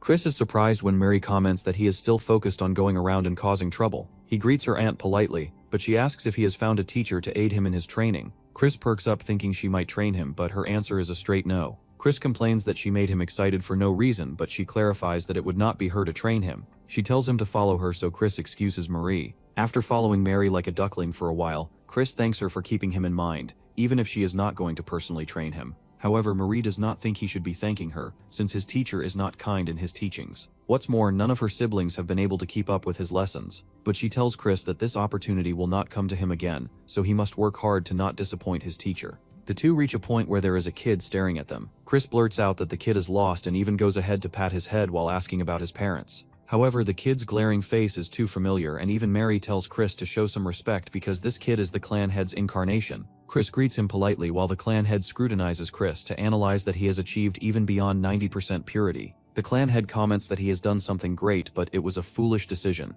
He explains that even he has met walls much higher than others as he absorbed 80% sacred darkness. According to him, even their progenitor never would have been able to reach the stage he reached, if not for the grace of the Demon Emperor. So he can't even begin to fathom the walls Chris will meet on his journey. The clan head offers to return a part of his pure dark energy into the Aether if Chris wishes for it. He says that Chris should be able to handle around 80% of the dark energy with his talent. However, Chris dares to ask why the dark magic clan has become so weak instead. Mary starts to scold him, but Chris continues to say that while they may not be at the level of the Mystic Magic clan and the Undead clan, they are still seen as the weakest among the 12 noble clans. Certainly the clan leader asks the reason for it. Chris explains that the Dark Magic clan has certainly prospered in the past generations, but the other fiends still say that the Dark Magic clan is not what it used to be. One reason can be that they lack the number of absolute stage individuals above 8-star power. The thing is, in the future, when the Demon King of Carnage attacks the Dark Magic clan, Nordion will have already died, so only a few 7-star fiends will be left within the clan.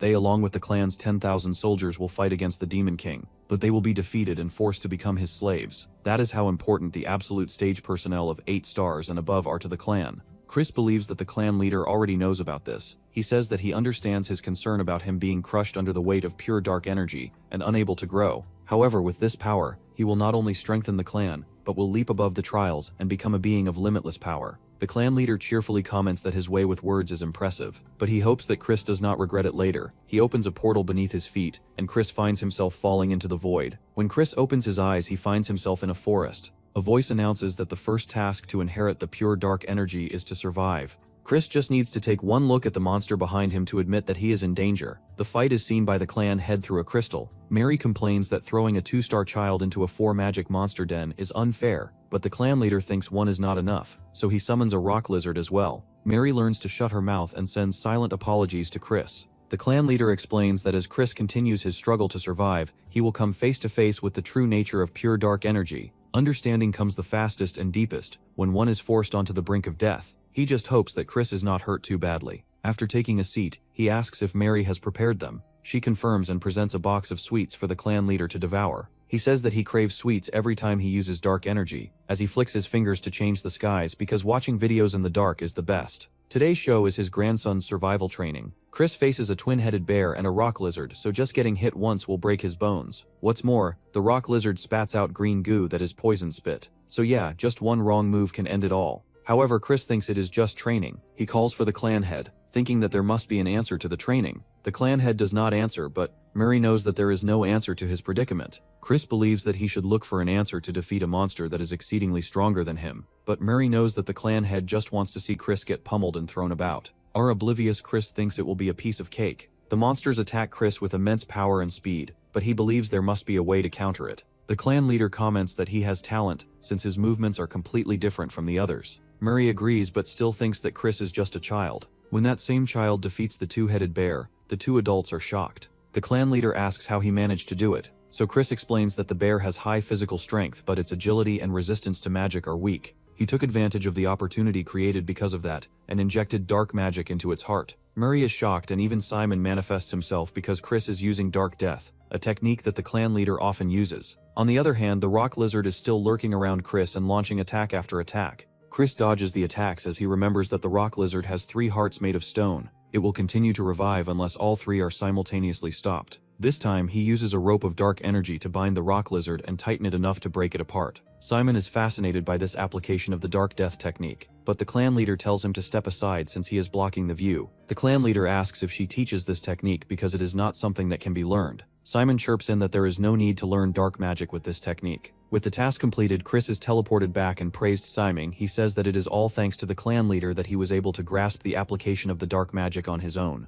The clan leader tells him to not be so arrogant because they will now begin the proper teaching of dark magic. He orders the other 2 to step outside, but Marie seems worried before she leaves. Before the start of the first magic lesson, the clan leader asks Chris about his take on the dark magic. Chris thinks it is controlling the opponent with perfect darkness, but when he is asked about perfect darkness, he does not know. The clan leader shows this by unlocking the seal because all darkness resides there. As one descends the deep stairs, 12 abyss shall await, and those who seek wisdom will have to accept and praise it. The clan leader unleashes his powers and points it towards Chris. Chris is sure that his neck was slashed, but he is standing intact at the moment. The clan leader explains that it was a conceptual blade that cuts only what it intends to cut, a black sword formed through dark magic. He gives Chris 1 month to hone the black sword he just showed him and leaves. Chris takes some time to come back to his senses, but he still does not understand what just happened. Chris runs and does his exercises to provide fan service that only occurs in his daydreams. He needs to gain some weight, so he wonders if he should just start training again. He conjures some dark energy into his hands, but it vanishes as soon as it appears. As expected, it would not be easy.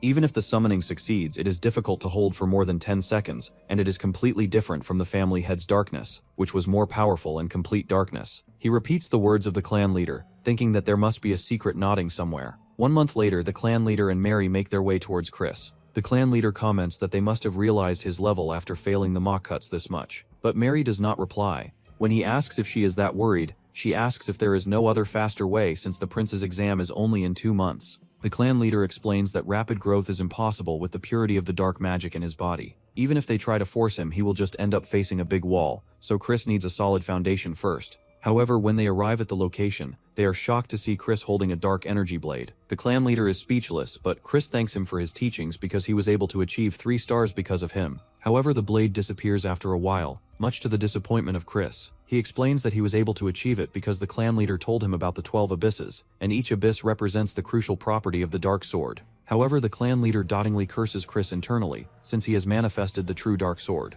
Not only did he defy his expectations, but also understood the assignment. It took the clan leader at least a year just to make a basic dark sword, and he thinks it would take him a lifetime to understand the 12 dark magic and develop the true dark sword. But Chris achieved it in just a month, making the clan leader see a ray of hope at the end of his long journey. He smiles and tells him to be prepared for the next day, because things will not be easy starting now. Chris acts like an obedient student, and even cheers for his teacher. Now that he has overcome 1 hurdle, it calls for a celebration. So he finds his way to his heaven, where he takes out an expensive booze that he could not even dream of getting before. He is planning to drink it while Marie is not watching, but someone else stops him in his tracks and even chastises him for drinking in broad daylight. Chris does not know who she is, but she is a 3-star rank magician, and the color of her eyes tells him that she is not from the Dark Magic clan. He asks if she knows him, but she becomes furious and slaps him across the face, making him fall to the ground. Her attendant stops her from going any further and prompts her to take her leave. Sebastian rushes to the scene and tells the enraged Chris that she is Marisa from the Ultimate Poison Dark Magic family. Chris finally connects the dots and concludes that she is her fiancé, but Sebastian provides that she is his ex-fiancé, to be exact, and belatedly realizes that he is in trouble. Marisa is taking every step steadily, but her mind is in the past. She was 8 years old when she was bored at a Dark Magic clan event, because everyone was talking to her brother. What's more, the people were gossiping about her because she was a child born out of wedlock. They whispered that she was only present here because her father, Duquam's son, was impotent, and he would need a daughter to find a son-in-law. Just when she was feeling down, Christian stepped forward to ask what she was doing. Marisa was instantly impressed by the boy, as she introduced herself. Christian also introduced himself in return, and told her to not pay attention to what adults say because she can pay them back when she grows up. Marisa also agreed because she planned to become the strongest dark mage and crush the pride of those who looked down on her. Christian praised her for her ambition, making her even more touched. He decided to stay on her good side, and offered to give her a tour of the House of Dark Mage. She blushed but accepted the offer. Marisa shakes the memories because she knows that it is all in the past. Even if it was an engagement for the sake of reconciliation between two families, it kept her awake at night, thinking about the future they could have together. However, she is no longer stupid, like in the past. She enters the Viscount's office with confidence and greets him. The Viscount comes straight to the point, so she mentions the relic that appeared in the neutral zone between their two houses. The Viscount asks what the ultimate poison family wants to do about it, since they took the relic that was discovered last time. Marisa is not going to yield because she knows that is what the dark magic family would have done if the positions were reversed. She wants to handle it fairly by sending an exploration team from each family, and whoever discovers the relic first gets to keep it. However, she demands that the exploration team should consist of no more than 10 dark mages of 3-star rank or lower. This is to avoid a clash between the two clans because she knows that if both sides suffered heavy losses, it would only benefit the enemy. The Viscount agrees with her and accepts the terms, but she is suspicious of his agreeable stance. The Viscount drops the other shoe that if the ultimate poison family breaks the agreement, then not only this relic but also the ownership of the recently discovered relic will go to the Dark Mage family. Breaking the agreement includes doing something underhanded such as interfering with their exploration team, because traps and ambushes are a specialty of the ultimate poison family. Marisa accepts the additional conditional, so the Viscount asks if she is personally going to lead this exploration. She confirms, and the Viscount says he is looking forward to witnessing the might of the famed Myriad Poison Maiden. Marisa takes her leave after a parting greeting. The Viscount watches her leave and heads towards the chessboard. He takes a piece and knocks down Marisa and Juvian, saying this will become a beautiful stage filled with screams. 2 months later, the season changed, and while Chris was pushing himself in training, many people's actions also began to change. Some have complicated feelings because of a past love, and those who lost the competition were eliminated. On the other hand, those who were blinded by jealousy sharpened their knives, and some people started taking action for the future. Anyhow, the time for Chris to prove his qualifications has arrived. Chris summons a dark sword, shocking everyone, including Eshid. Chris notes the sour expression, and remembers the clan leader telling him not to show his true dark sword. Chris heeded his advice and held back today, but just thinking about the surprised look on Eshid's face makes him excited. The Viscount approves, and mentions the second test in the form of making contributions to the exploration of the relic that appeared on the neutral grounds. It is simpler than Chris thought, so he asks if he can do it alone, but the Viscount orders him to go with the unit led by Princess Juvian. The Viscount mentions that this mission was originally meant for Royn, so Chris should consider it an honor. Chris does not argue further and decides to follow the orders. Eshid worries that Chris might make a mistake again this time, but his father tells him to not be so anxious because everything will go according to plan. Chris thought the Viscount was going to make him do something that would put his life at risk, and feels uncomfortable for some reason. He remembers the Viscount saying that this mission was meant for Royn, so Chris wonders what happened to the old people in the existing history. Originally, the one to be appointed as heir this time was not Christian but Royn. However, Chris has not heard anything about Royn during the Great War. He remembers a fox telling him in exchange for some strokes that the relic dispute between the Dark Mage clan and the Ultimate Poison clan was not well known to the public at the time. Even though it was said that the Dark Mage house force was annihilated during the relic exploration, the Ultimate Poison clan side also shed blood, but for some reason, both sides buried the remains. The important thing is that this incident became the seed of disaster, because Nordione died at the hands of Viscount Langham's son. If it were not for that, the Demon King of Evil Blood would not have been able to conquer the Dark Mage family so easily. So this incident hastened the era of destruction. Chris concludes that the Dark Mage house was annihilated, so this means that instead of Royn, he is the target this time. This is not just a simple test, but Langham's secret scheme. However, there is no concrete evidence yet, so it is dangerous for Chris to move rashly. He is still in 3rd level mastery, so he wonders what he can do right now. Still, it would be great to be prepared, so Chris decides to go outside. However, he is stopped by the arrogant Royan asking where he is going. Looks like he has already heard about Chris joining the exploration and wants to make sure that Chris will handle the task that was originally for him. However, Chris will not be himself if he does not tell him that he was assigned this task, because they believe Rowan would not be able to handle it properly. This comment obviously enrages Rowan, so he attacks, but Chris just needs to move his head a little to dodge it. Rowan is shocked to see that, but Chris says they have exchanged enough greetings, and since they do not like seeing each other, Chris offers to not appear in front of Rowan again until the exploration. Rowan takes out his weapon, but he is sure that Chris was looking at the attack without blinking, and did not even try to avoid it, as he knew for sure that it would miss on purpose. Rowan realizes that Chris is more dangerous than he thought. Chris ventures into the Dark Mage family's outer village market, and takes his chance to chug down some beer, but some old man stops the kid from doing so. So Chris uses his hand on cards to earn some money, and buys so many skewers that he makes the kids jealous. The main reason for coming downtown is to go to some shop, but he decides to take care of the guys that have been stalking him. But before he can do something, Chris is grabbed by the mouth and yanked into an alley by a hooded figure. Chris does not know the girl, but she informs him that he was being tailed, but her subordinates have taken care of it so Chris can rest easy. However, Chris does not know how someone can rest easy when you drag them while covering their mouth. He asks who she is, but she only utters about Evil King Castle. She says that is someone trying to stop the ominous signs spreading throughout the Evil King Castle. She says it is better to move now, so Chris tells her to take the lead. After a while, Chris asks how far they are going, but instead of answering, the girl tells him that the people of the Evil King Castle are disappearing without a trace recently, and the castle's safe zones are being destroyed every day. However, the Evil King Castle is a region marked by conflict between 3 families, and is a place ruled by fear. The heads of the families are people who do not care about the life and death of their people. That is why she needs help from several families to eradicate the criminal forces, but she can't ask for help without giving something in return. She surprises Chris when she says that she will give him information that will calm the storm that has descended upon the Dark Mage family. She informs him that Viscount Langham is colluding with a high-ranking figure from the Ultimate Poison family to eradicate Marissa. Chris is shocked to hear about Marissa because he does not understand the reason. The girl says that if these events cause the 2 families to lose their footing, the ringleaders of the Evil King Castle will become more active. It can collapse the balance between the 12 Dark Mage families, leading to even greater tragedy. So she hopes that Chris is prepared for this relic exploration and wishes that he can safely become the prince of the Dark Mage family, to stand against those who disturb the peace. Chris admits that she has quite the information network if she even knows that he can become a prince because of this relic exploration. However, he can't trust her with no proof, and asks for something as collateral, if she wants to cooperate. The girl gets nervous, making Chris believe that she does not have anything to offer, but she takes out something out of her pockets that shocks Chris. After the 2 leave, the girl looks in his direction a bit more before moving. She asks the shadow why she can't reveal her true form to Chris, but the monster in her shadow tells her that it is for her own sake, because if Chris gets into danger and mentions her name, things will get even more dreadful. She heeds the advice and transforms into a girl named Idrine. Chris may look composed, but he is actually very happy about getting a VIP pass to the Dark Auction House, a secret marketplace dealing in smuggled relics and rare animals.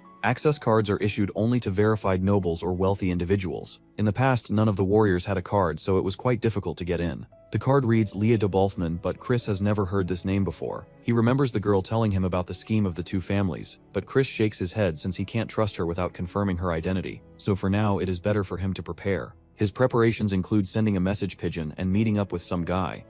Chris stands in front of the shiny building, but the guard says it is not a place for a kid like him. Chris shows off his VVIP card, making the guard shocked and leading to his entry. Chris watches the glamorous area filled with people. An attendant greets him and asks if he is Lady Rhea de Wolfman, and Chris confirms because that is who he decided to be today. The attendant can tell it sounds fake, but he can't say anything in the face of the VVIP card. Chris asks to be escorted to the branch manager, as he shows off his VVIP card again. He is seated in a private room and the attendant rushes to get the branch manager. Chris notes that everything is top tier, but he expected no less from the Rudolph Merchant Guild. Rudolph Guild is a massive guild rivaling the Union's Deer Guild, so influential that they run entire black markets, controlling nearly all trade routes in the Dark Empire. They say if Rudolph can't get it, no one can. Soon a man enters the room and introduces himself as Rubid, the branch manager and head of the Rudolph Guild. Rubid asks if he needs something, but Chris tells him to bring Ruina. Rubid is shocked, so Chris asks if he does not know Ruina. Rubid knows that Ruina is the guild master of the Deer Guild, but he claims that he can't summon her. However, Chris does not believe him because Ruina is right in front of him. Rubid still pretends to be confused, but Chris comments that the relic's power is pretty convincing. He tells him to drop the act since they will be seeing each other often. Rubid grits his teeth and transforms into Ruina, demanding how he knows about her. Chris smirks, thinking that she messed him up a lot in his past life. Of course, he paid her back several times over later. He berates her for using such a trash relic as the head of the Rudolph Guild, and leaves with jewels and gold completely loaded. Chris is proud to be able to extort this much for the first visit, but his reasoning is as pure as preventing the end of the world, so Ruina should be grateful. Of course, this would not drastically boost his power, but he might be able to counter some of the Viscount's plans. Ruin is looking over the training of soldiers when he spots Chris and stops him to joining the training. However, Chris rejects the offer because he is tired after goofing around. He takes his leave, but the redhead does not like his attitude. However, Ruin tells him to leave Chris be since he is not worth the opportunity. Ruin believes that if Chris does not earn any merit, it will be his own loss, but he still does not understand why he is acting so stupid. Rubid delivers the herbs for Chris, but when he asks about their purpose, the boy shuts him out of his business. Chris pays him with some gaudy stuff from his attic. Rubid wants his identity hidden, so Chris assures him and says he hopes to see him again soon. However, Rubid clearly has no intention of meeting him again, so Chris pulls out his trump card and tells him that a war might break out soon. Rubid is shocked, even though he should already know that the continent's situation is serious, since he travels between the Alliance and the Magical Empire for business. If a war really breaks out, Rubid will be forced to stay in one kingdom because the routes will be blocked, and his sails would be cut in half in that case. Rubid argues that predicting a war is a huge leap, but Chris points out that the rumors coming from the Four Kings Castle prove that it is not completely baseless. It turns out Rubid has also noticed the foul atmosphere surrounding the Four Kings Castle. Many noble families are openly advocating for war with the Alliance, and there are already reports of conflicts breaking out here and there. Rubid says that he cannot stop a war anyway, so there is no point in telling him about it. However, Chris reveals that he actually wants Rubid to become his sponsor, so that he can create a future where the war never happens. Rubid becomes confused, so Chris explains the situation further. The Four Kings Castle is preparing for war, and they might march through the southern magical nation where the Dark Demon resides. But if Chris becomes a prince this time and prepares properly for the coming conflict, the worst possible outcome can be avoided, which would also protect Rubid's business interests. As Chris extends his hand, Rubid notices that the boy is not lying and eventually decides to invest for the sake of the future. He warns Chris that he will walk away immediately if his trust is broken, not realizing that Chris already has plenty of excuses ready to use him if necessary. The two end their rather greedy business meeting on a somewhat sour note. Chris then gets to work with the herbs in order to prepare an antidote, since even high-ranking members of the extreme poison demon sect are involved in the situation. However, it has been quite a while since he last made this medicine, so he cannot promise perfect results. As he watches the pot carefully, memories begin to surface, and a flashback begins. Back then, at the Divine Physician family, Chris was receiving the scolding of his life about herbs from their clan leader, Ella herself. Chris first met the girl on the battlefield during the Tea War. Even at a young age, she had no choice but to go to war because the blood-drinking Demon King had wiped out her entire family. The Divine Physician family was known as the greatest medical family in the world, which naturally made them a major thorn in the Demon King's side. In the end, even Ella could not escape the Demon King's sword. As Chris works on the medicine, Ella watches him closely and calls him strange for being able to produce a divine pill after receiving only brief instructions. However, Chris quickly fires back, pointing out that even their so-called saintly family is not that impressive when their clan leader herself is such a sickly woman. Ella coughs right on cue and admits that she should not be lying down like this when the world outside is still suffering. On top of that, she is deeply upset that the Divine Physician family's bloodline has come to an end. Chris tells her that clinging to past tragedies is useless, and that she should focus on recovering for now. Ella then takes the book containing the secret arts of her family and hands it over to him. Even while coughing violently, she begs Chris to save the suffering people in her place. Chris accepts the responsibility and asks her to take him as her disciple. Ella smiles faintly and believes she chose the right successor if he is willing to call even someone like her his master. Not long after that moment, Ella passes away, and Chris becomes the next head of the Divine Physician clan. Although he is unable to fully master the secret arts because part of the book was lost, he continues traveling across battlefields to keep the promise he made to her. Because of that dedication, he eventually becomes known as the Saint of the Battlefield. Chris believes that Ella is probably living peacefully somewhere now, but he is still determined to keep the promise he made to her. Meanwhile, the Count becomes extremely happy when he receives a letter from Chris. He proudly brags about his son's recent achievements. However, the moment he opens the message, his expression twists like someone just forced him to bite into a lemon. Then, after a brief moment of silence, he proudly tells the butler that he needs to start making preparations for his son. Jupian is giving everyone instructions about grouping and formations, but when it comes to Chris, the guy simply declares that he is going alone. Jupian fumes at the objection, yet Chris calmly explains that he is more comfortable working solo and that they cannot risk slowing down since the Extreme Poison Clan is already ahead of them. Jupian warns him that this area is filled with high-level monsters and that Chris should not expect anyone to rescue him if he gets into trouble. Chris tells him to worry about himself instead and even offers him an antidote. Dupian refuses it, so Chris casually gulps the antidote down in front of him and teases him about it. Just then, Marisa arrives at the scene and immediately notices the tension between them. However, instead of addressing the situation, Dupian throws shade at her for arriving late. Marisa argues that she came on time, but when Dupian reminds her about the rules during exploration, especially the rule about not setting traps or ambushes, things quickly become heated since both of them are blunt and stubborn by nature. In the end, they still have work to do, so they both turn their attention back to their respective teams. Chris then heads out on his solo expedition, but Jupian is shocked when he sees that Chris throws away the antidote pills, and even his communicator before running off. Chris moves through the area slicing down monsters with ease since he is already familiar with these magical realms from his previous life, which briefly makes him wonder if Jupian warned him out of genuine concern. The thought disappears almost as soon as it appears because Jupian is so cold that he probably would not bleed even if someone pricked him. With that thought gone, Chris begins thinking about Marquise Langham's assassination plan, yet there are still no signs of an attack. Almost as if the timing was scripted, Marisa suddenly appears in front of him, looking just as surprised as Chris feels. An awkward silence hangs between them until Chris realizes that he accidentally stepped into the route assigned to her group. He immediately apologizes for crossing paths with her. Marisa simply tells him to be careful while Chris quickly tries to leave her space. However, when Chris remembers that someone from her own family is trying to harm her, he cannot stop himself from asking a question. The moment he asks whether she is being treated harshly at home for being the secondary daughter, Marisa snaps at him as if he just asked something completely outrageous. Chris instantly realizes that he has stepped on a landmine, since the topic of abuse is something he understands all too well himself. He apologizes right away, but Marisa's reaction only becomes more intense as she demands that he apologize properly, and immediately, seeing her anger, Chris concludes that the situation is more serious than a simple family quarrel. Someone clearly wants to harm her, which means he needs to investigate further to uncover the real culprit. Until then, Marisa will remain in danger, so Chris decides he must make sure she survives long enough for reinforcements to arrive. He tells her that he has no choice but to buy some time, especially since the broken tree nearby proves that she threw the first punch. According to the rules, that means he gets the artifact. Marisa quickly argues that it was only self-defense because he insulted her family and reminded her of the humiliation she suffered from their broken engagement. Even if her excuse sounds a little weak, Marisa still wastes no time throwing her rat poison straight at Chris. The moment the poison hits, Chris starts coughing while Marisa calmly explains how her poison works, just like a typical villain explaining their evil plan. She demands that he kneel and beg at her feet while throwing even more poison bottles toward him. But before she can celebrate her victory, Chris suddenly reaches through the smoke, grabs her hand and smoothly pulls her closer while explaining that begging to her is simply not an option. First, Chris completely rizzes her up by leaning in until they are almost at kissing distance. Then he casually praises her for being the Poison King, admitting that the poison hurt like hell until it was finally detoxified.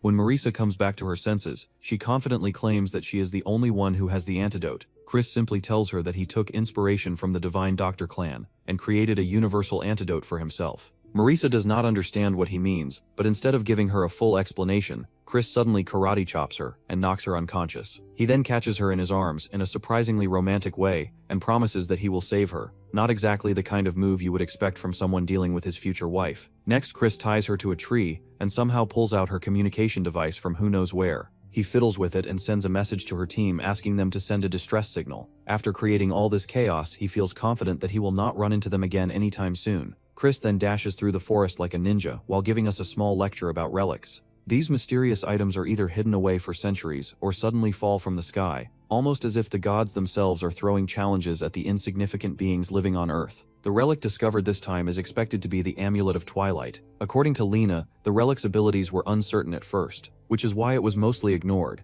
However, after 2 years of research, the mad sage Husak finally discovered how to use it. That discovery eventually triggered a chain reaction that led to Nordian's death. Chris is determined to make sure Nordian survives this time around, because even delaying the destruction of the world by a little would make a difference. While moving deeper into the forest, Chris suddenly notices something unusual and stops immediately. After inspecting the ground carefully, he discovers a set of footprints leading further into the woods. Since relics obviously do not have feet, this means someone has already found it. Chris quickly hides his presence and eventually comes across a small group of people waiting nearby, clearly expecting Marisa's team to arrive. The moment he senses their aura, he recognizes that they belong to the Poison Demon clan. One of them is a 4-star mage. The female demon wearing a hood seems to be around 5 stars, but the last person is difficult to read and gives off a strange, murky presence. The 4-star guy clearly looks like an idiot because he openly wishes for Marisa's death without even lowering his voice. The way he talks makes him sound like a typical arrogant young master from a noble family. In the end, it becomes obvious that this whole situation is part of a succession struggle within the clan. The group confidently believes that this mission will wipe out all the annoying obstacles, especially since they already agreed to hand the relic over. They do not even dare to open the relic box because they will eventually have to give it to Langham,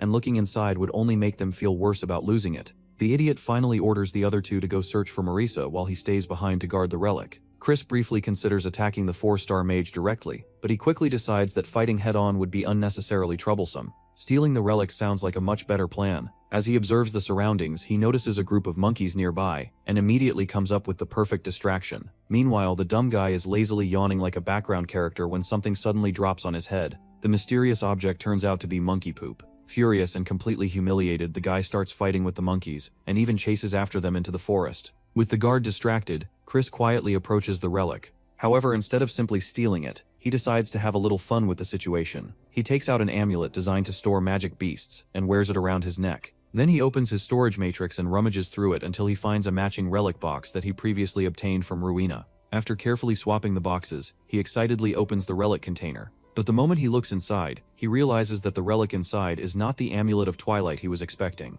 Marisa wakes up from her beauty nap and immediately realizes that she is tied to a tree. As her memories return, she recalls what happened earlier with Chris and angrily calls him a coward for choosing to do such a wicked thing instead of properly apologizing. She is still fuming about it when Merlin finally finds her, although the Poison King has no idea about the fighter who is accompanying her. Meanwhile, Jupian's party continues searching for the relic while he quietly holds the antidote pill in his hand. Even one of his subordinates asks why he decided to take the pill, but Jupian himself cannot explain why he trusted Chris in that moment. As the group keeps searching the forest, he cannot help worrying about Chris, especially since the guy is wandering around on his own. Still, he quickly convinces himself that Chris brought it upon himself by leaving the group voluntarily. Soon enough, the group finds the relic and wins the race against the Poison Clan. With the mission successfully completed, Jupian instructs his men to send communication signals to the others so they can begin preparing for their return. As they start heading back, the men congratulate Jupian on the success of the mission. However, he keeps glancing behind him, clearly unable to stop thinking about Chris. Suddenly, Jupian stops and orders 2 groups to remain behind and search for Chris.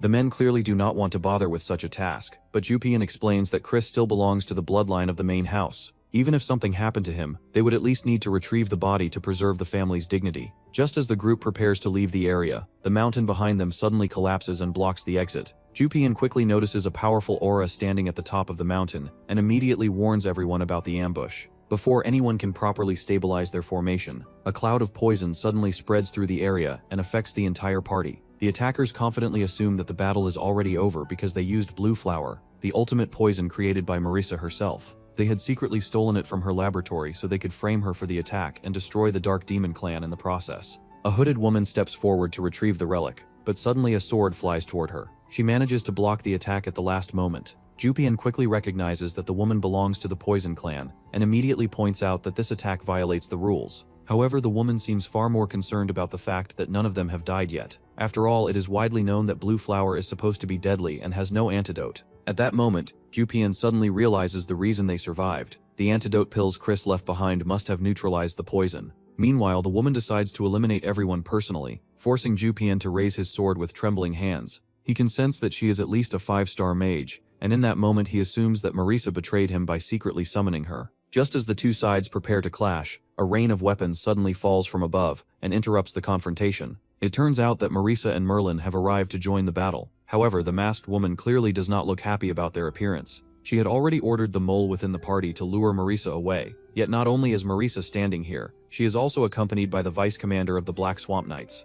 Marisa is furious when she realizes that someone used her blue flower poison. She immediately demands the sinner's name and affiliation. The hooded woman only smirks at her boldness while summoning even more of her minions. At that moment, Marisa realizes that the attackers already knew their expedition lacked high-ranking mages. Just when Jupian starts thinking that they are completely doomed, Chris suddenly appears out of nowhere, and according to him, it is purely a coincidence. Absolutely a coincidence. Chris takes one look at the situation and casually assumes that everyone simply missed him. Jupian and Marisa quickly pour cold water on that delusion, but the enemy actually seems a little touched by their reunion before what they assume will be their deaths. As much as Marisa wants to deny it, she admits that they do not stand a chance against a 5-star mage, even if all 4 of them combine their strength. Chris, however, is the only one who thinks that rank alone means nothing. He reaches into his void storage, pulls something out, and tosses it toward his team. Each of them catches a strange piece of jewelry that turns out to be an artifact designed to boost their power. Merlin immediately wears her necklace without asking any questions. Jupian examines his artifact with curiosity, while Marisa looks downright offended that she has been handed such a ridiculous item.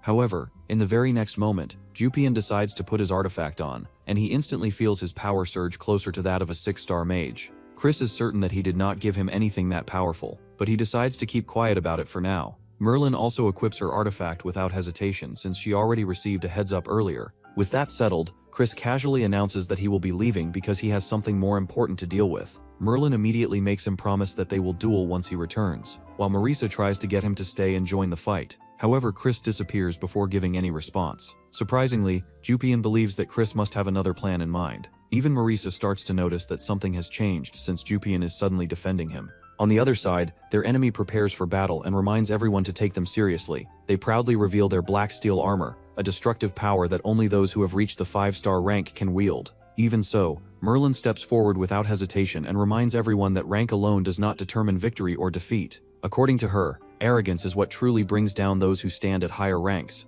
Jupian agrees and declares that arrogant fools who rely only on their power will be crushed by his hands. The only one still hesitating is Marissa, but after a little peer pressure she finally puts on the ridiculous frog headband artifact and prepares herself for battle alongside the others. The hooded woman grits her teeth at their audacity and immediately launches her attack. Merlin confronts her head-on, but the woman suddenly vanishes and reappears behind her. Merlin barely manages to block the strike with her heavy sword. The woman even compliments her briefly, but the next wave of attacks soon leaves Merlin bleeding. She mocks the Black Swamp Knights as a whole, yet Merlin quickly throws the insult back at her and enrages the woman even more. When the enemy charges in for another attack, Merlin suddenly seizes the opportunity. She grabs the woman's face with her bare hand and places a curse directly on her. The woman cannot understand how she ended up under a 4-star curse. Merlin calmly explains that her artifact amplifies the power of her curses through her own blood, which means she intentionally allowed herself to take those hits earlier. With a final strike, the 5-star mage spits out blood and collapses. Her subordinates try to rush in to help her, but they are already busy fighting their own battles. Meanwhile, Chris moves quietly through the forest as he searches for the mysterious third person.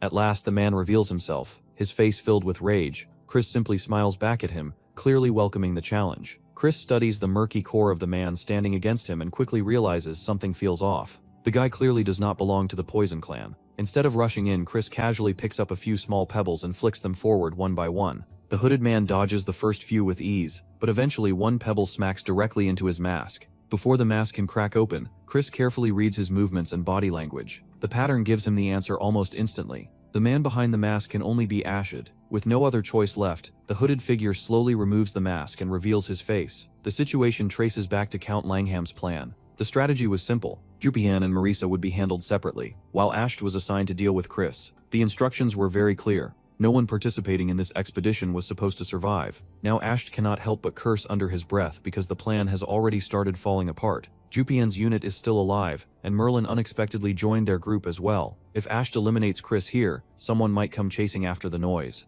That would immediately raise suspicion about why he was not at the mansion during this time. Worse, the trouble might even drag his father into the investigation. Chris watches him go quiet and pokes fun at the sudden silence. That small jab pushes Asht to make a decision. He will deal with Chris first and worry about the consequences later. Asht pulls out a black sword and Chris responds by drawing his own blade. The two immediately clash. Their swords collide several times as they exchange a few quick moves. After a short moment, Ashid creates several clones of himself. The move impresses Chris slightly. He blocks attacks coming from multiple directions as the copies rush him, but the real Ashid is still somewhere within the illusion and ready to ambush. Chris suddenly charges toward one of the figures, aiming to finish the fight quickly. However, the opponent in front of him disappears the moment his strike lands. It turns out to be another clone. At the same time, the real Ashid appears behind him and launches a heavy strike. The impact is powerful enough to blast the ground open and form a large crater. From Ashid's perspective, the battle should already be finished. But the next moment, Chris releases a burst of energy that spreads across the battlefield. The force instantly shatters the illusion created by the clones. Even Ashid looks shocked because Chris is now holding a true black sword in his hand.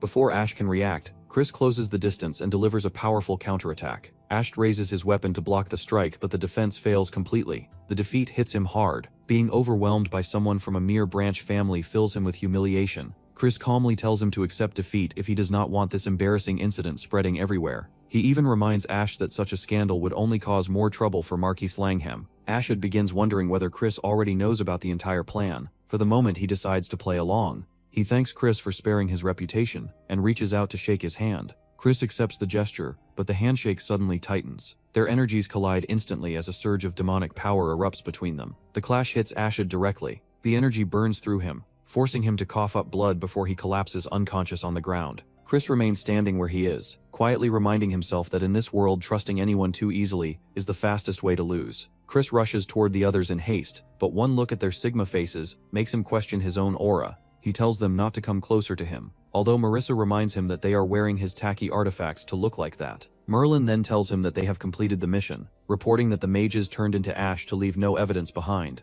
Marissa looks like she wants to say something, but it is Jupian who ends up asking about his whereabouts until now. Chris replies that he was just exploring around, since a noble person like him does not get involved in fights. However, Marissa points out that exploration does not require so many bruises, and worriedly asks if he encountered more traitors from her family. Chris is clearly affected by her cuteness, yet he plays it cool and suggests retreating. He deliberately dealt with it a bit further away so that Ash could get a chance to flee. Turns out his promise to keep this matter hidden is actually real, since making a big deal out of it would only provoke Langham even more. Besides, he got the emblem of Constellation, and the 3 people he wanted to save have survived, so it is enough for now. 1 week passes, and during that time Chris has been constantly babied by Marie. The Poison Clan was put in a difficult position because of this incident, but they were able to settle it with compensation. Even so, this outcome is still better than the previous life where everyone was wiped out, and Duke Huam does not have to hand over the relic to Langhelm. Meanwhile, Merlin returns to the Dark Mage clan as soon as she escapes the canyon, while Marisa keeps her promise to keep Merlin's involvement a secret.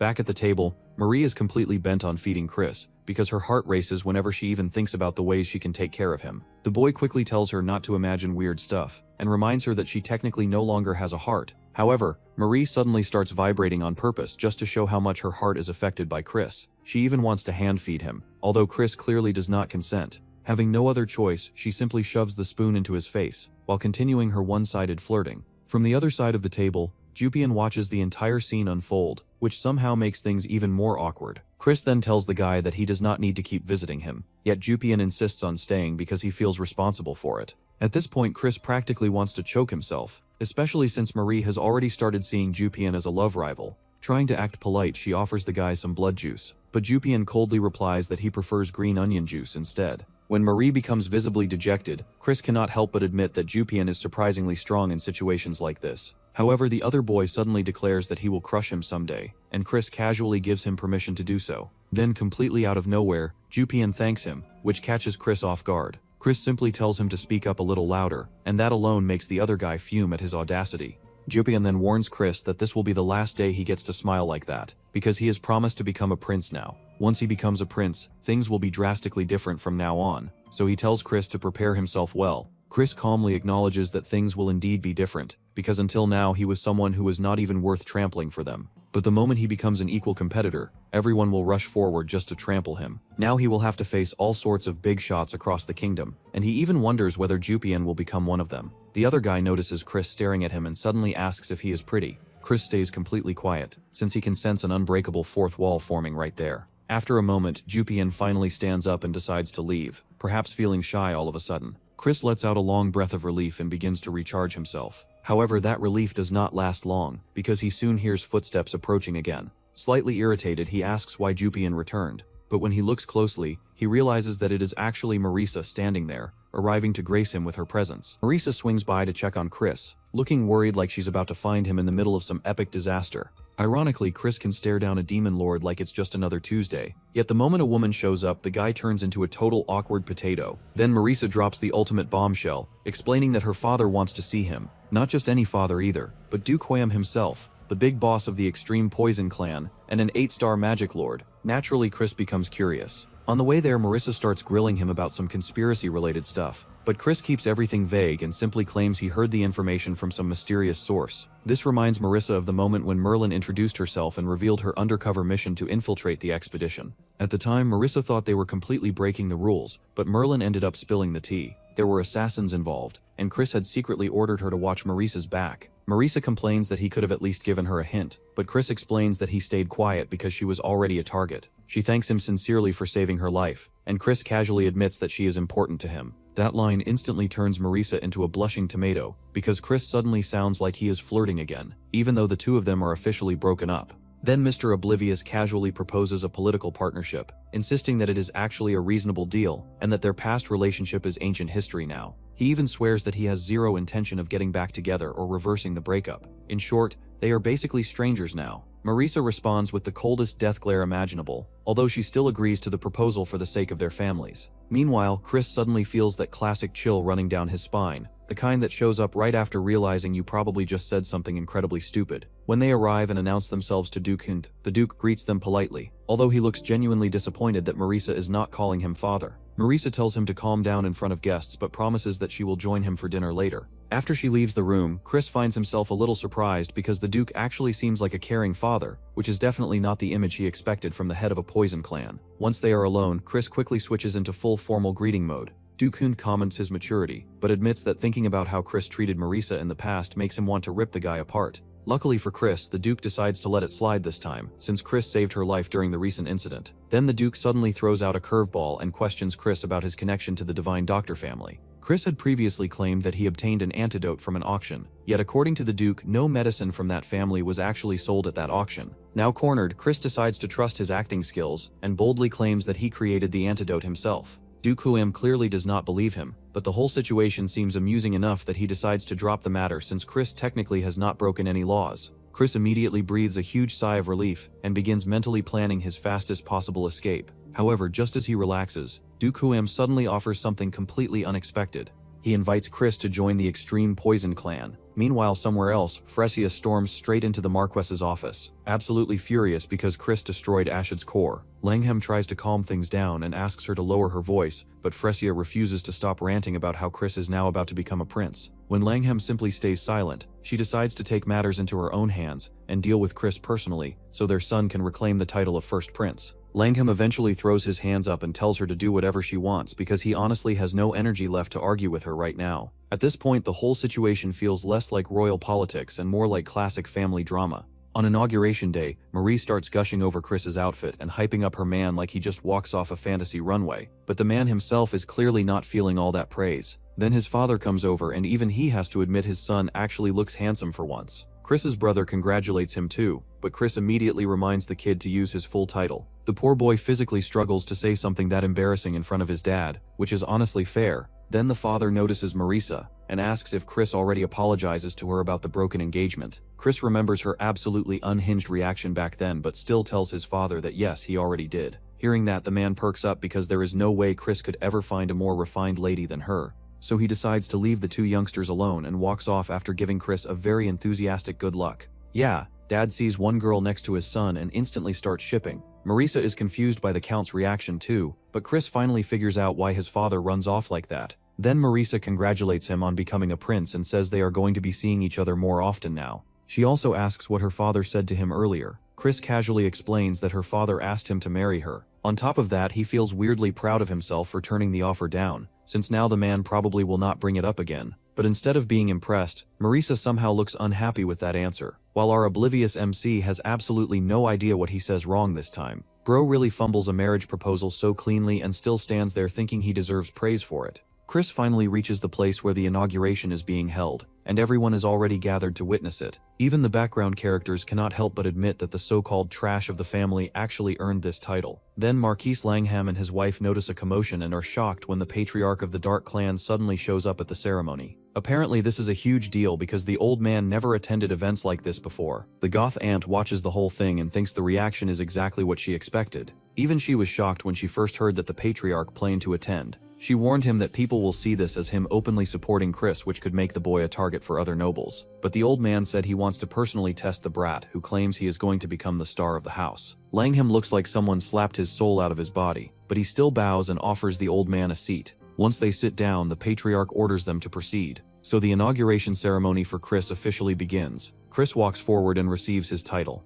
The man who hates him the most is forced to declare him a prince of the Dark Clan, and just like that, Chris succeeds in becoming a prince of the Dark Clan. But even with that victory, he knows the age of destruction is drawing closer. With his current abilities, he cannot do much yet, so now he needs to get stronger and fast, so he can build power and influence before everything goes to hell. He has to become the crown prince soon. No pressure, just the future collapsing in the background. Then, out of nowhere, Chris notices a dragon in the sky. And not just any dragon. This thing comes flying in and lands right in the middle of the arena. When everyone gets a better look, they realize it is actually a zombie dragon, and its eyes are locked directly on Chris. Nobody has any idea how that thing even got past the perimeter, but the soldiers immediately rush in front of him to protect him. The dragon fires off a magical attack, but the soldiers manage to block it with their shields. Chris's father starts getting agitated as the dragon follows up with physical attacks on top of the magical beam. Everyone else watches with those suspiciously entertained expressions people always have when disaster is happening to somebody else. Then the patriarch smirks and says the Necromancer clan sent a pretty interesting gift. Everyone freezes the moment they see the dragon, shock and tension spreading across the arena.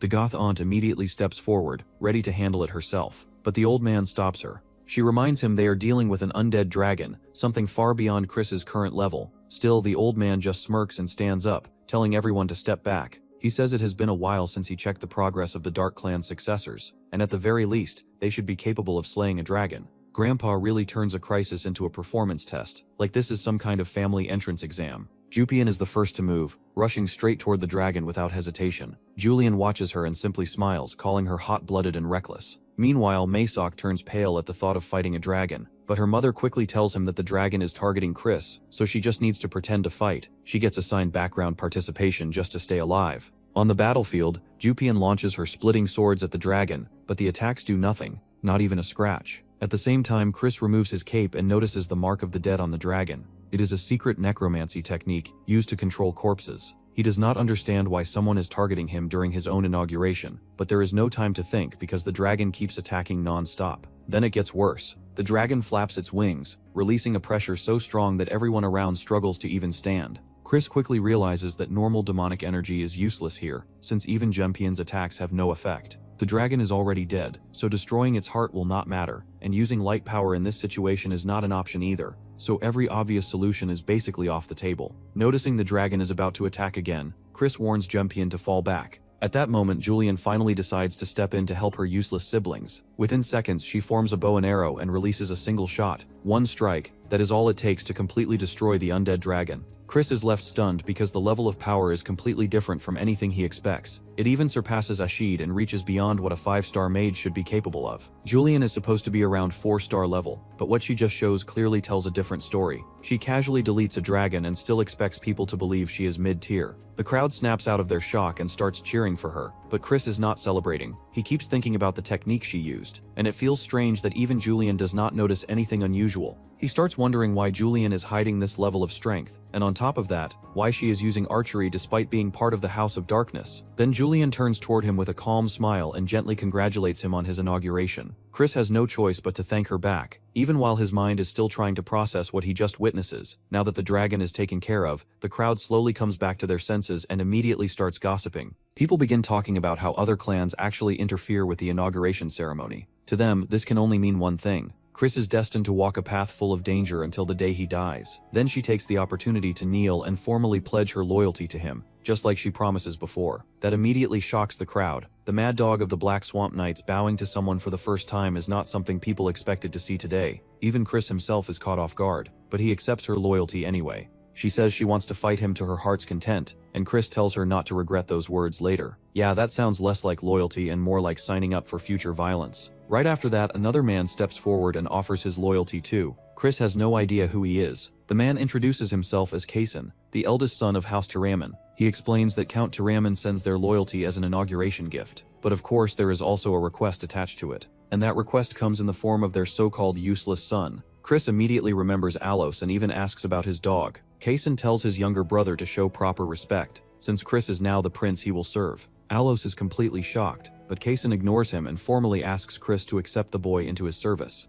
Alos starts crying and begging his brother, but Chris quickly understands what is going on. The Tiraman family wants to secure their position by placing someone close to one of the princes. Still, Alo is not completely useless. In the future, during the Age of Destruction, he actually makes a name for himself. The kid has talent, and because of that, Chris feels a little guilty, since in this timeline he took all the stigmata that originally belonged to him. Even so, he accepts Alos, and tells him to survive this ordeal of serving under him. After that, other families begin stepping forward one by one, offering their gifts and loyalty. From the sidelines, the patriarch watches everything with his usual smirk, while Chris's father looks proud. He can already see that Chris is slowly gaining the trust of the Dark Clan, moving closer to becoming the crown prince one day. Meanwhile, Maysak watches all of this with a sour expression she cannot hide. Her mother quickly notices and reassures her, saying she will remove Chris from her sight very soon. On the other side, the goth aunt is confused about why the patriarch is leaving without even greeting Chris. But the old man simply says there is no need. According to him, the Necromancy clan already gave him a grand greeting, and that alone draws enough attention. Then the aunt brings up her concern about Julian's unexpected growth, but the old man shows no interest at all. To him, the only thing that matters is the Dark Clan reaching its peak. He does not care about rules. He says Julian has always been greedy since she was young, and if that greed can push the House of Darkness to the top, then he will make her the next patriarch. And if someone else surpasses her, then that would be even better. Elsewhere, a group is busy taking down elite human soldiers, but even after ending them, they still feel unsatisfied. Ironically, they also find it too troublesome to attack them directly. They turn to their leader and ask what he is thinking about. The man brings up the rumor that a new prince has just been inaugurated. One of his subordinates starts making fun of him for being from a prestigious house, and in the next second he gets punctured in his chest. Another one tries to protest. Same result. After that, nobody even dares to make a sound. Then the man calmly drains the blood from their bodies, growing stronger while leaving them behind like dried husks. Bro handles disrespect with instant deletion and a protein shake right after. After finishing, he decides to return home and personally check out this newly crowned prince. Back at the estate, Chris is dealing with a completely different problem. Marie is busy taking off his clothes, completely unaware that this is probably the least dangerous situation he is going to face. Chris's younger brother sends him a cute little letter talking about his progress in curse magic training and swordsmanship. The kid proudly explains that he is getting better and says he wants to spar with Chris once he comes back. Chris ends up feeling proud too, because this time he plans to make his little brother way stronger than he ever is in the previous life. The goal is simple. He wants to turn him into one of the hidden cards for the coming age of destruction. Then Jupian catches him smiling like a creep and immediately asks what the reason is. Chris turns to his hidden card number 2 and casually says he just got a letter from his brother. Jupian points out that Chris has not been training properly and starts wondering if he is doing it in secret. Chris offers to teach her, but she instantly refuses, saying the guy cannot even land a single attack on the undead dragon. Chris fires back by reminding her that she has no right to criticize him when she cannot even scratch the undead dragon. That shuts her up fast, though she still mutters that arguing with him is a waste of time. Even so, Chris tells her to separate the illusion from her ego, otherwise the illusion will never move on its own. That catches Jupian off guard, because she is surprised he knows about illusion magic at all. Chris calmly explains that he studied it for about 3 months. Jupian is now fully irritated at this arrogant genius bastard. Chris actually learned that magic from a 9-star great mage, so annoyingly enough he does have the credentials to act smug. As if she cannot stand seeing Jupian talk to Chris, Maysak suddenly jumps in and tells her that she is lowering her status by mingling with a bug from the collateral branch. Jupian immediately tells her to shut up because she stinks, and she does not stop there. She straight up says Maysak's breath smells like a sewer, and that she should keep quiet for everyone else's sake. Maysak gets furious that Jupian is siding with Chris, but Jupian quickly clarifies that she still hates Chris. It is just that Maysak's breath is even more disgusting. That only makes Maysak angrier, and she starts thinking that she would have already dealt with Jupian if her father were not such an important retainer. Then Chris also says she stinks. That is the final hit. Maysak immediately decides to dump all her anger on him. She goes full attack mode, and threatens to end him with a single punch. She even says she doubts Chris makes any real contribution during the relic expedition. Chris meanwhile calmly observes the high-level destructive dark energy pouring out of her, which honestly is not surprising at all considering her mother Phrasia is a direct descendant of the Destruction Mage family. Even so, Maysak is only at the lower 4th level, which means she is still no match for Chris, so he invites her to a clash of dark energy if she really wants to prove her strength. And Maysak takes the bait as easily as a potato. She immediately reaches out to accept, but right then Phrasia arrives and stops her. She reminds her daughter not to release dark energy so carelessly, and tells her to set a date if she wants to fight properly. Then she turns to Chris and invites him to her office to discuss a few things. Chris is pleasantly surprised, because a much bigger fish just swallows the bait, so Chris ends up sitting in front of Phrasia, the daughter of the patriarch of the Destruction Mage family. Thanks to her bloodline, which places her family in the top 5 out of the 12 prestigious magic families, she holds immense influence, second only to Langham, and her only biological daughter is Maysak. Since Ashid, the first in line, lost power, Phrasia is absolutely going to do everything she can to make Maysak the next successor, which means Chris is probably the first scapegoat on her hit list. And just as expected, she starts by congratulating him, then immediately scolds him for raising his voice against Maysak. She even says she wants him to get along with Maysak as her younger brother. Chris is old enough to hear the real message underneath all that fake politeness. She is basically telling him to kneel beneath Maysak and know his place, so he answers in the most Chris way possible. He says Maysak lacks the capacity to be an older sister, and if anything, she should be the one dropping to her knees and serving him as her older brother. That way at least she might keep her life when he becomes patriarch. Naturally, Phrasia snaps. Her dark energy explodes so violently that the cups between them shatter, soaking Chris completely. She is more than capable of ending him on the spot if she really wants to. But Chris stays calm because he knows he is a prince now, and if she harms him directly, the entire conflict will escalate in a way even she cannot ignore. So Phrasia shifts to option 2. She says Maysak wants to spar with him and pressures him to accept. Chris says he has no issue with that, so she tells him to wait for the official date. She even adds that she will assign instructors for him, since it would be unfair for Maysak to beat a newly appointed prince who has not even been properly trained yet. That line is dripping with fake generosity, but Chris still thanks her and leaves. And of course the meeting went exactly the way he expected. He already knows his comfortable life is over for now, and sure enough, Phrasia begins her schemes the very next